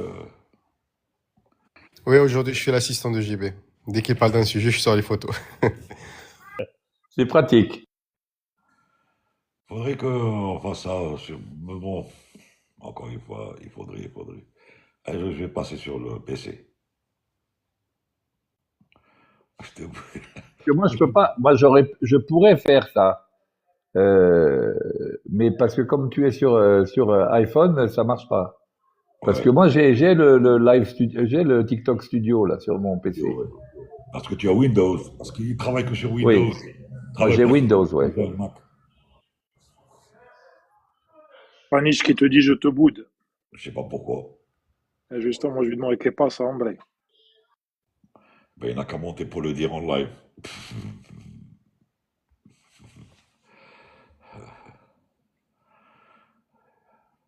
Demande pour monter, sinon je ne peux pas te faire monter parce que quand j'appuie sur ton nom, il n'y a pas. Et en parlant de TikTok, est-ce que tu as essayé l'application TikTok sur le MacBook? Parce qu'il y a une application aussi. Sur le Mac, je n'ai pas essayé. Mais bon, l'application, Ouais. je ne pas le TikTok studio. Je l'ai, je pense pas qu'on puisse faire des lives dessus. Elle est pas très bien sur le Mac. Je ne te donne pas le studio, Live Studio. Il faudrait que. Si on arrive à faire sur PC, par exemple, je voudrais faire apparaître un fichier que j'ai sur mon ordinateur ou quelque chose comme ça, non? Ou bien il faut systématiquement passer par la caméra. pardon, on peut démarrer le live sur l'application Mac, je savais pas. Je viens de vérifier, effectivement, il y en a démarré le live sur l'application TikTok. Ah, intéressant. Sur Mac, Apparemment, ouais. Mac, ouais, sur Mac. il ne me donne pas la main. Sur le TikTok Studio, il ne me donne pas la main, moi. Sauf s'ils l'ont lancé, parce que chaque fois je demande quand est-ce qu'ils vont lancer. Parce que tu as un Mac, toi, Nordine, hein, c'est ça? Ouais. Ils te donnent seulement TikTok en truc, mais ils te donnent pas le studio. Regarde, j'ai l'option ici, démarrer un live. Regarde, Nordine. Regarde, il te présente le truc, comment c'est présenté. D'accord. Et là, je suis sur l'application sur le Mac. Hein. Oui, mais pas démarrer. Attends. Bah, il a démarré le live juste ici, en fait. Il passera pas, il passera pas. Il a focus. Moi, il me donne en noir. Il te met pas en rouge comme ça. Pas sur le site, hein, il faut aller sur l'application. Moi aussi, j'ai ça sur PC. Hein. Bon, là, je suis pas sur PC pour le moment, mais quand je passe sur le PC, j'ai le truc aussi, démarrer le live. J'ai ça. Toi, tu as le Windows. Sur Windows, il n'y a pas de problème. Exact, voilà. Et là, sur les applications, l'Apple Store, il me donne pas l'application TikTok. Je crois, tu passes pas par le Apple Store, tu peux télécharger directement sur leur site. Il y a beaucoup de choses qui sont sur Apple. Quand tu vas sur le site, on va te demander de télécharger, et quand tu veux télécharger, on te dit Windows seulement. Ah, bah, ça a marché sur mon Mac. Peut-être c'est la localisation aussi, hein, Walid. Hein, peut-être qu'en Amérique, c'est autre chose. Hein. Non, en fait, moi, mon Mac, j'ai acheté en France. Ça veut rien dire. Non, c'est pas, ouais. Enfin, je verrai plus tard. C'est pas important. Hein. Ouais. Non, ce serait bien parce que. Après, pour répondre à ta question. Des fois, on peut illustrer un truc rapidement. Voilà, c'est pratique. Je crois que tu peux faire passer des vidéos sur TikTok à la place de mettre la caméra.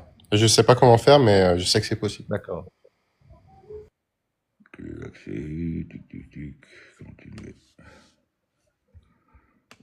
Autoriser. Se connecter. On verra bien. Pas de question là. Farid, t'as pas une question de derrière les fagots là? Bah, écoute, on s'est un peu éparpillé, donc j'avais posé une question avant et tu n'étais pas là, mais Nordine m'a répondu concernant le renforcement des fuselages ventrales. J'étais là quand tu es là. Ah oui, d'accord, ok. Quand il prend le thé, il est là. Même Gérard, il t'a dit, j'apprends énormément avec JB. C'est gentil. Tu as Anne qui a un message en arabe, tu peux... يا ما هضروا شويه انجليزيه انا ماشي متمكن بزاف الانجليزيه الهضره نتكلموا فرنسيه باسكو باش نهضروا تقنيين بالفرنسيه سينو بالدارجه الا حبيتي quand j'envoie des invitations, il faut que tu acceptes. Tu n'as pas envoyé d'invitation. Qu'est-ce que tu me racontes, Spanish? Tu n'as pas envoyé d'invitation. Sauf si tu es passé par l'autre compte. Qu'est-ce que tu me racontes? Il y a une vidéo que j'ai vue aussi qui était assez étonnante concernant donc, les cartes d'embarquement où il était noté 4S.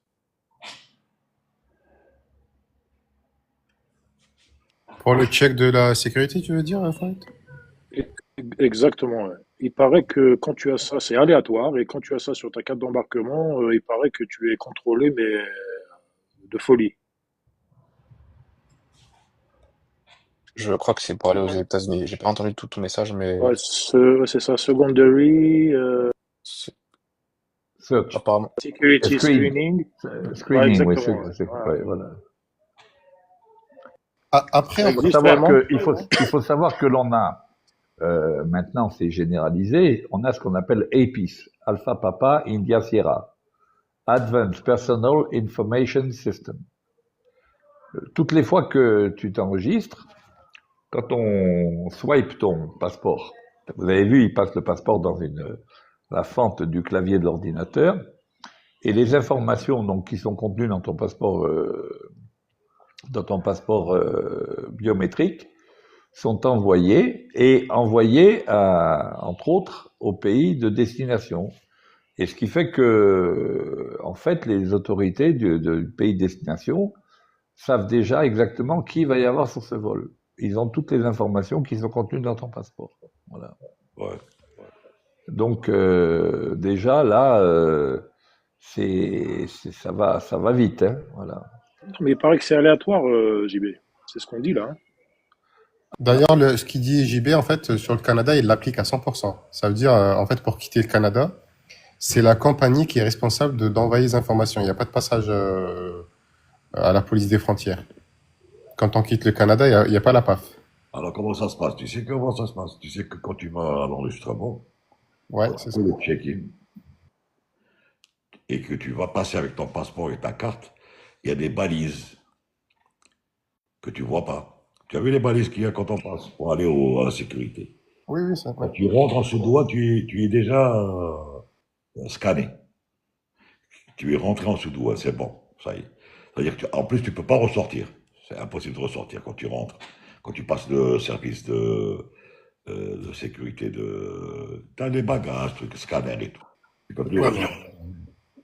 Et la compagnie, quand elle envoie le film, le listing de passagers, c'est que réellement tu es à bord. Donc tu as quitté le Canada. Et c'est pour ça que les gens, ils n'ont pas de tampon en sortie du Canada. On ne leur tamponne pas. Là. Quand tu reviens au Canada, ils tapent, ils voient tout de suite que tu es rentré tel jour et sorti tel jour. C'est comme ça qu'ils le savent. Contrairement à d'autres aéroports où on te prend le passeport, on te tamponne. Maintenant, ils ont résolu le problème au niveau de beaucoup d'aéroports avec le passeport, tu le mets, tu scannes, c'est bon. Ils n'ont même pas besoin d'apposer un stamp dessus. C'est bon. J'ai une question aussi, JB. L'angle d'incidence de l'avion au décollage change-t-il d'un avion à un autre? Bon, l'ordi a répondu que Oui. Bien oui, sûr en qu'il change fonction d'un de l'angle avion à de... l'autre. Et il change pour un même avion, il va changer en fonction du braquage des volets. Parce que, en fait, ce qui reste constant au décollage, c'est le pitch de l'avion, donc l'assiette de l'avion. Et l'assiette de l'avion reste constante, mais ça va donner un angle d'incidence différent selon le braquage des volets. Et puis voilà, donc c'est cet angle d'incidence-là qui est fondamental dans le calcul des vitesses, puisque dans l'équation, dans la formule de la portance, RZ égale 1/2 de rho SV2 CZ, à partir du moment où on a déterminé quel est l'angle d'incidence de l'avion, c'est pas les pilotes qui le déterminent, c'est le constructeur. En fonction du braquage des volets, etc., il détermine que donc l'angle d'incidence va être d'une certaine valeur. Donc on fixe la valeur de CZ, du coefficient de portance. Et le reste, 1/2 de rho F, bon, F c'est la surface des ailes, rho la masse volumique de l'air qu'on va prendre en considération en rentrant dans les courbes avec la température et l'altitude de pression. On va donc déterminer rho, en fait on va déterminer rho, et il restera donc la vitesse, et qui va être variable en fonction justement du braquage des volets, donc de la valeur de CZ, et en fonction de rho, la masse volumique de l'air. Plus on sera dans un terrain à haute altitude ou sur un terrain à une altitude donnée, plus la température sera élevée, plus V sera important, parce que dans tous les cas de figure que je viens de citer, la masse volumique de l'air diminue. Voilà. JB, si j'ai bien compris, tu dis que les volets, ça change l'angle d'incidence. Ça change l'angle d'incidence et ça change le CZ. Ça change le CZ. Nous, ils nous disent que les volets, ça affecte l'angle d'attaque, mais pas l'angle d'incidence. Malgré la définition de l'angle d'incidence, c'est l'angle, j'essaie de le traduire en fait en français, c'est l'angle entre le chord et longitude de... D'accord, ok. Alors, quand je parle d'angle d'incidence ici, je parle en anglais de angle of attack. Là-haut, Ah oui, Angle of ok. Voilà, Là-haut. d'accord. Parce que nous, on parle de En français, angle d'incidence, c'est angle of attack en anglais. D'accord, ok. Ok. Voilà. Pour pas qu'il y ait de confusion, voilà. Ok.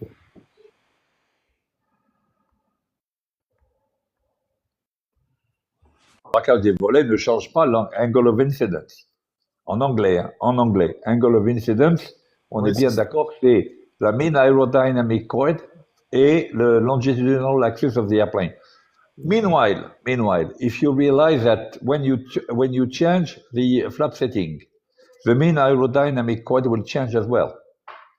And in fact, the incidence angle will change.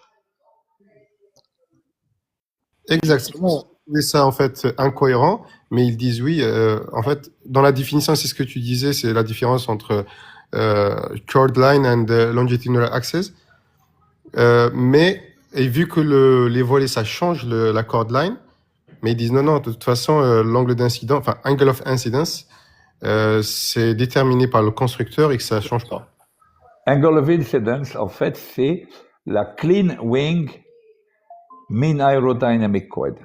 C'est ça ce qu'on appelle l'angle of incidence. C'est volet rentré.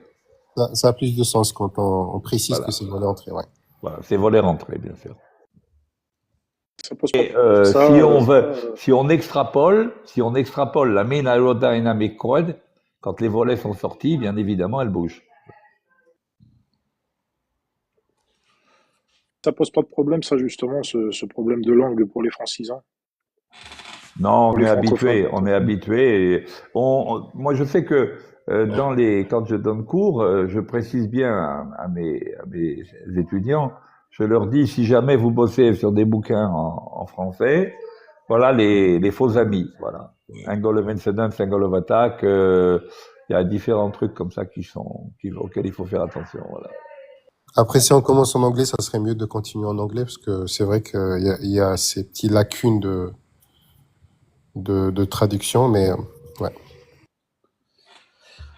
Alors, il rajoute, et ça change par rapport à la vitesse et le poids de l'avion. Oui, en fait, l'angle d'incidence, ou angle of attack en anglais, il va être variable pour une assiette donnée, pour un pitch angle de l'avion donné, d'accord? Et on va jouer sur la vitesse pour compenser le poids, pour équilibrer le poids. Voilà. Je rappelle encore la formule de la portance, il faut bien se la mettre dans la tête. RZ, la portance, est égale à 1/2 de ρ, la masse volumique de l'air, S, la surface des ailes, V au carré, la vitesse propre de l'avion, CZ, le coefficient de portance. Plus on braque les volets, plus CZ augmente. Plus la température augmente à une altitude donnée, plus ρ diminue. Donc imaginez dans la formule, ρ diminue, CZ augmente. Alors qu'est-ce qui va être prédominant? Ça après c'est une question de rapport de valeur, mais en général le CZ est prédominant sur ρ. Mais dans tous les cas de figure, en fait on va ajuster, pour avoir la bonne portance, on va ajuster avec la vitesse.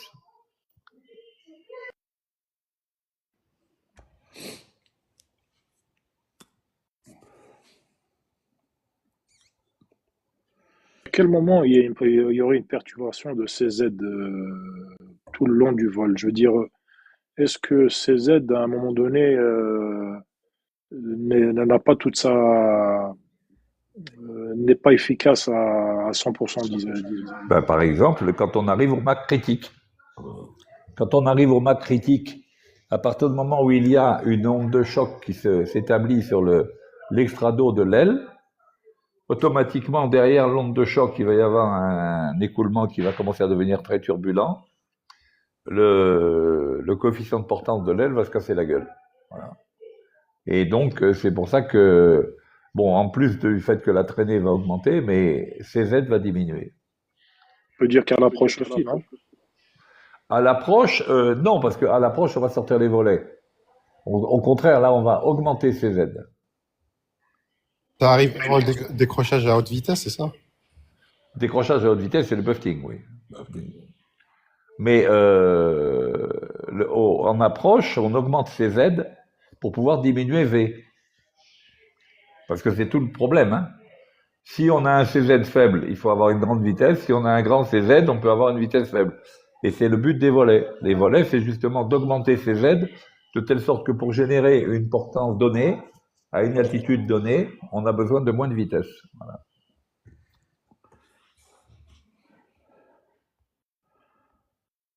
Ça, La voiture joue un rôle comment justement à l'approche. Absolument, oui. La vitesse d'approche va être fonction de la température. Hein. Absolument. et d'ailleurs, dans le module d'approche, on met le QNH, la température, le vent et l'atterrissage. Ouais, le QNH, ouais, bien sûr. Et l'altitude de l'aéroport. La pression, l'altitude de pression, c'est ça? Ça s'est Oui. pris en compte directement par le truc. Bon, je vois le 330 déjà, ça s'est pris en compte. Sinon, sur les autres, on a affiché effectivement l'attitude de terrain, comme ça, lui, il va faire un calcul différentiel de la pression, quoi. Mais sinon, sur les avions rail, c'est quand tu mets la destination, déjà, lui, il prend en compte directement l'attitude du terrain. Et trucs. Il va mentionner le QNH pour qu'il puisse, lui, faire ses calculs. D'ailleurs, à propos du Ground Spin Mini d'Airbus, est-ce que c'est quelque chose qui existe dans la réglementation, dans la TPL, etc., ou c'est vraiment juste une sécurité constructeur? Le constructeur, quand il fait ça, c'est-à-dire qu'il va essayer ça en soufflerie. Il va faire une vitesse mini. D'ailleurs, quand tu vois les essais d'avion, tu as vu le décollage comment ils le font en vitesse mini. Que ce soit au décollage comme à l'approche. Hein. C'est à la limite de l'alpha floor, pratiquement. 350, ouais. Et donc, tu vois même, ils mettent une espèce de sabot pour, surtout au décollage, pour, jusqu'à ce qu'il touche le sabot, qui est fait pour, c'est un calculateur, hein, il prend des calculs pour dire voilà telle vitesse minimum où il peut décoller. Et voilà la vitesse minimum où il peut. Alors je vais te dire un truc, je vais te donner un exemple sur le 330. Il m'est arrivé un jour où le first officer avait mis le faux zéro fuel, hein, qui était vraiment amoindri. L'avion, il le prend en compte, hein, pour le décollage, il y a 60% de décollage, il n'y a aucun problème. Donc on est parti. Mais à l'arrivée, quand je voyais les vitesses d'approche, ça me paraissait bizarre. Je me disais, oh, il y a quelque chose qui ne va pas. Il y a quelque chose qui ne va pas réellement. Bon, heureusement que c'était un petit vol, hein, c'était un Oran Casa. Et quand je voyais ça, je me disais, il y a quelque chose qui ne va pas. Et quand j'ai vérifié avec l'iPad, j'ai vu que la valeur qui était mise, elle était. Bon, le gars était en instruction. Hein. Donc, voilà. Eh ben, on s'en est rendu compte. Maintenant, si je ne me suis pas rendu compte, tu vois que l'avion, quand tu vas sortir les volets, il va réagir d'une façon bizarroïde. Parce que pour lui, ce n'est pas les bonnes valeurs. Mais il te le dira sur l'ICAM. Il va te dire, il va sortir zéro fuel erroné, par exemple.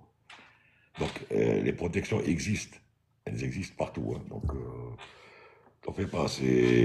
Plus ça va être bourré de protection. Plus ça va être bourré de protection. Maintenant, il faut réagir avec. Et le principe reste toujours le même. En fait, dans tous les calculs que l'on fait au décollage comme à l'atterrissage, on détermine, en fait, sans en donner de la vraie valeur, mais on tient compte de ρ, de la masse volumique. En fait, qu'est-ce qu'on fait, comme disait Nordine? On met le QNH et la température. En fait, quand on met le QNH, quand on a une altitude donnée, je l'ai déjà dit sur l'altimétrie, quand on a parlé de l'altimétrie, l'altimètre indique l'altitude à laquelle, dans l'atmosphère standard, règne la pression que l'altimètre reçoit à ce moment-là. Donc, si vous voulez, si vous êtes à une pression extérieure qui correspond à 3000 pieds dans l'atmosphère standard, votre altimètre va vous indiquer 3000 pieds, pour autant que l'altimètre soit réglé sur 1013. Maintenant, s'il est réglé sur le QNH, le calculateur va le faire. Il va dire, on est au QNH, donc quelle serait l'altitude pression si on a, par exemple, 2700 pieds au QNH et que la différence entre le QNH et le 1013, elle correspond, mettons, à 30 pieds ou 40 pieds, on n'est pas à 2700 pieds, on est à 2740 pieds. Donc, comme le calculateur sait exactement quelle est la pression qui règne à 2740 pieds, dans l'atmosphère standard, il a la pression. Donc, dans l'équation des gaz parfaits, P égale ρ RT, il a P. Il a T, la température, parce qu'on lui a rentré la température. Bon, T, dans ce cas-là, dans l'équation, elle est en degrés Kelvin, mais ça, c'est rien, ça, c'est 273 près. R, la constante des gaz parfaits, on l'a, donc on est capable de calculer ρ. ρ égale P sur RT. Et donc, comme il a ρ, et ben, il fait le calcul, quelle est la vitesse qu'il me faudrait avec tel braquage de volet pour arriver à décoller. Voilà. C'est ça le principe des calculateurs. Et que ce soit le calculateur ou que ce soit le pilote qui le fait avec, même sur papier, avec un tableau au papier, de toute façon, c'est toujours le même calcul que l'on fait. On ne calcule pas ρ en tant que tel, mais on connaît la pression et on connaît la température. Donc, ça revient à connaître ρ. Voilà. Ce qui se règle automatiquement, c'est quand tu passes de QNH à standard. Quand tu appuies sur standard, ça va sortir standard. Lui, il va prendre en compte cette valeur. Il va travailler avec elle tout le vol jusqu'à la descente où il faut insérer le QNH parce que ça va être spécifique à la région dans laquelle tu te poses. Et c'est pour ça, quand il y a une dépressurisation, la première des choses à demander en descente, c'est le QNH avoisinant dans la région. Pour respecter ce qu'on appelle le minimum sécurité safety altitude, la MSA, en cas où il y a des obstacles à droite à gauche. Voilà. À 18 000 pieds? C'est pas systématiquement. Aux États-Unis, il a 18 000 pieds. Ouais, Ailleurs, c'est à la transition altitude. Voilà, transition altitude. Voilà. En Europe et par chez nous et tout ça, il y a transition altitude et transition level. Mais bon, voilà. C'est-à-dire, par exemple, tu as une transition altitude à 4000 pieds, par exemple. Selon la valeur du QNH, il y aura ce qu'on appelle une couche de transition et on aura un niveau de transition qui est l'altitude pression la plus proche de l'altitude de transition. Voilà. Et maintenant, réglementairement, quand le gars est autorisé à la descente, quand il descend en descendant, quoi, quand on lui donne une altitude, maintenant la réglementation prévoit qu'on n'attend plus l'altitude transition ni le level transition. Sauf si on te dit, à la transition altitude, vous changez le truc. Ça, c'est spécifique au terrain. Mais sinon, quand il te donne une QNH, il faut directement le caler sur QNH. Et la descente se fait parce que cet avion, quand il est sous automatisme, je parle des avions où il y a l'automatisme de level change, de beaucoup de choses, hein, de l'open descent et trucs. Cet avion-là va suivre un profile. Donc, quand il y a une contrainte, il va s'arrêter à la contrainte pour pouvoir poursuivre et descendre. Maintenant, s'il est en manuel, c'est sûr qu'il va descendre directement, puis c'est le gars qui va le piloter. Voilà. Sinon, s'il change, il fait un changeover au niveau des reversion mode, il est en VNAV, il va suivre les contraintes. S'il fait un open descent, c'est qu'il va descendre directement à l'altitude que tu lui as mis sur le RCU. Et c'est des trucs comme ça. Bon. Tout ça, c'est du pilotage pur, c'est de la surveillance. Voilà. Donc il faut savoir que tout ça, maintenant, c'est bien. Dans les avions modernes, c'est totalement, c'est fait en automatique, en quelque sorte, par les computers. Mais dans les temps jadis, c'était nous qui faisions tout ça. Voilà, tout simplement. Les calculs. Il faut bien se mettre dans la tête que le principe reste toujours le même, sauf que on a facilité la vie. Regardez un petit peu la difficulté qu'il y a. Regardez ce qui se passe. Quand on prend une température dans un avion, aux vitesses auxquelles vole un avion de ligne, la température, quand on met une sonde de température à l'extérieur, elle ne relève pas la température statique de l'air. Elle relève une température totale, c'est-à-dire que ça tient compte de l'échauffement qui est lié à la vitesse, l'échauffement cinétique.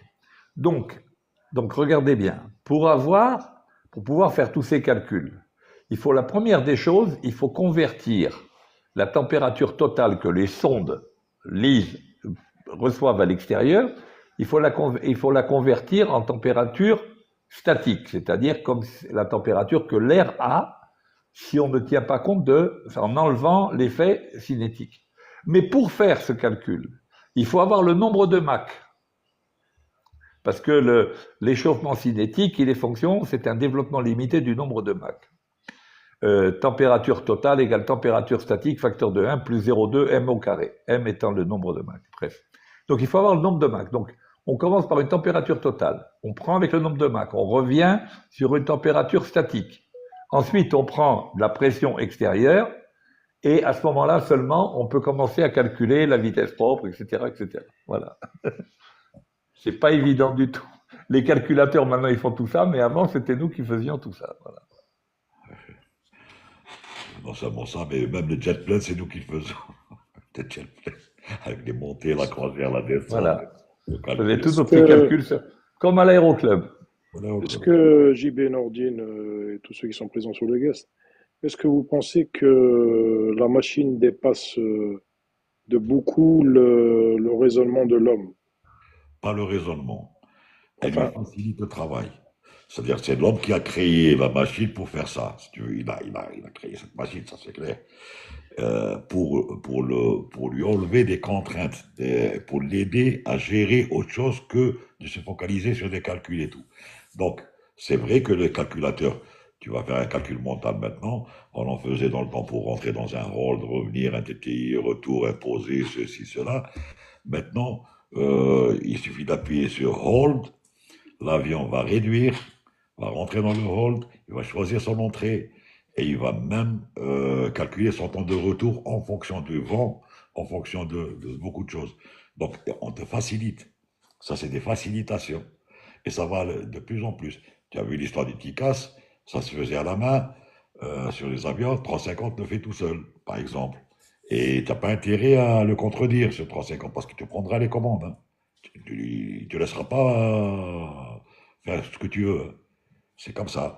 Plus ça va, plus on te facilite la chose.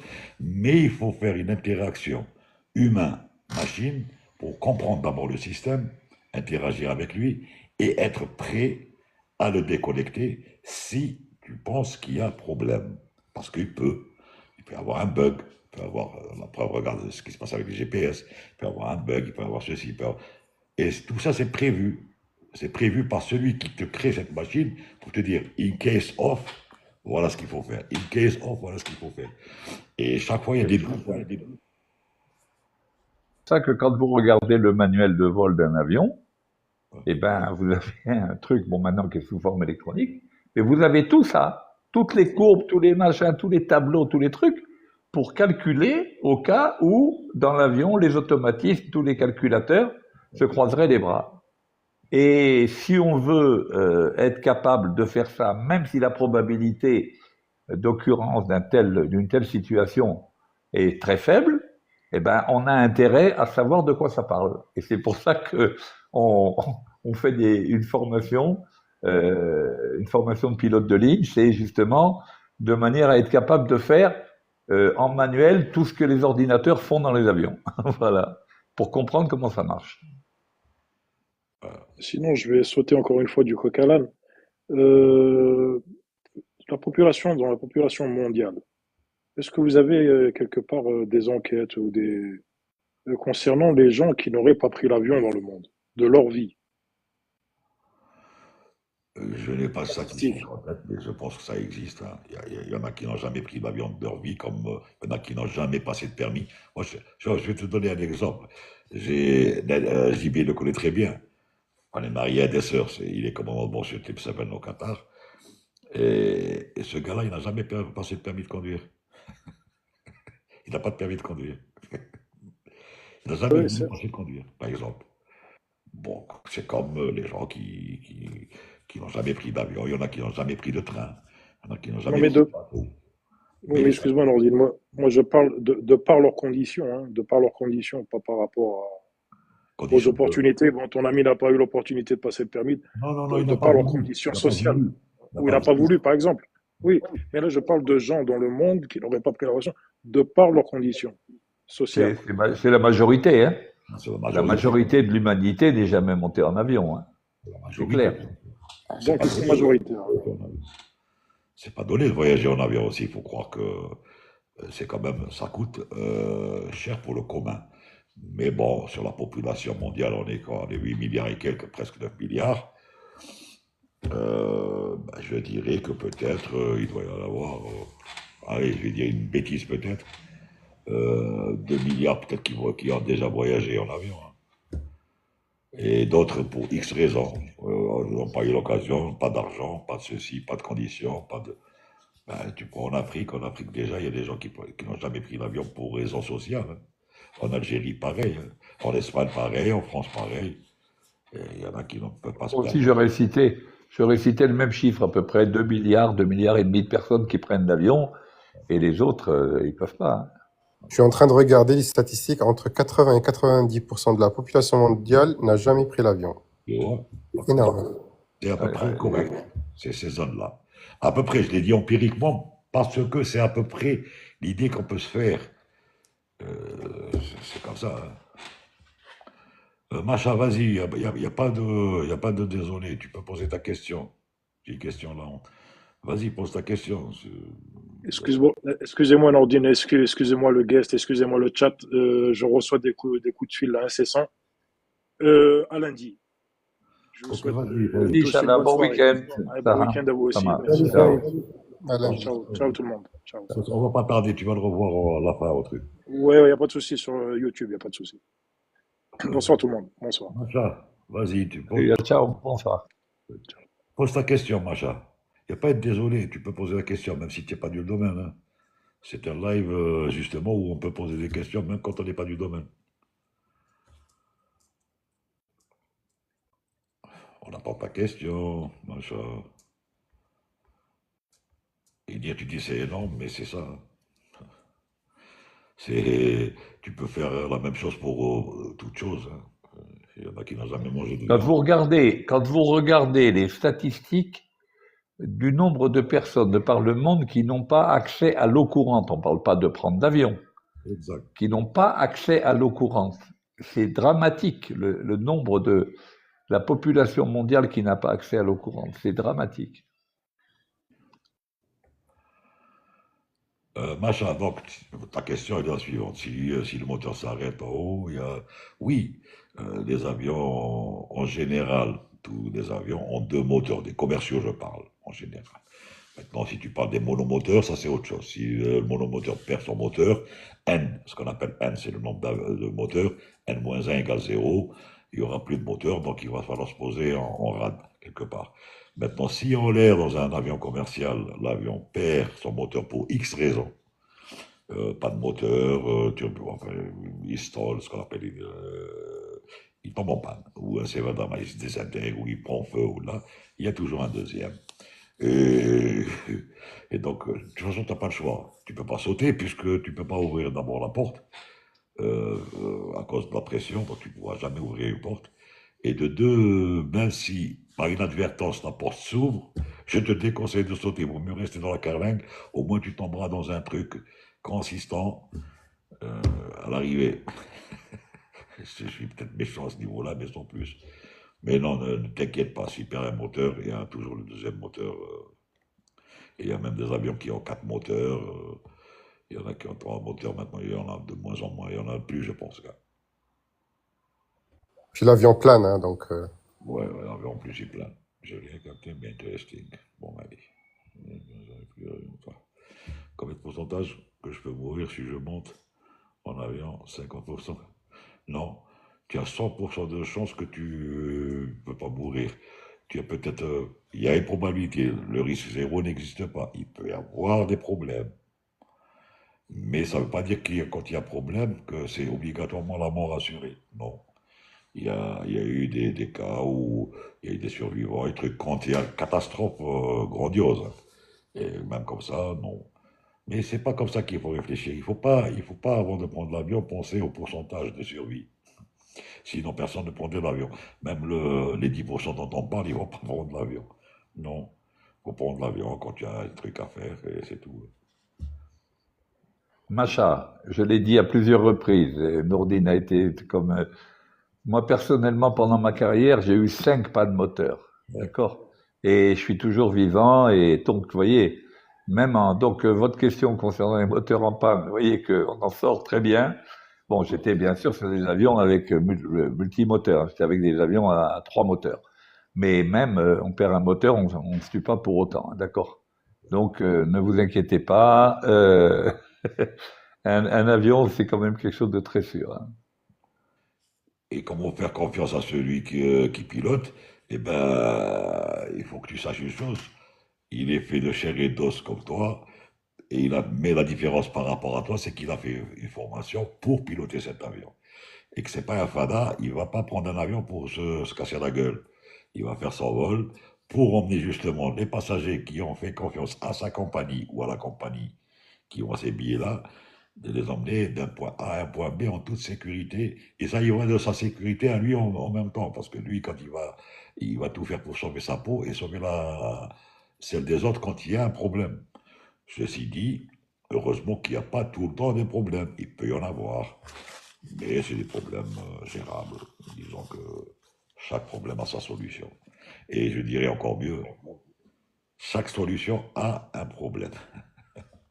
Donc, Non, mais Germanwings, je suis d'accord avec Haïti. Quand il dit pour Germanwings, bon, mais Germanwings, ça c'est le cas extrême, quasiment imprévisible. Mais bon, donc ça on peut pas dire.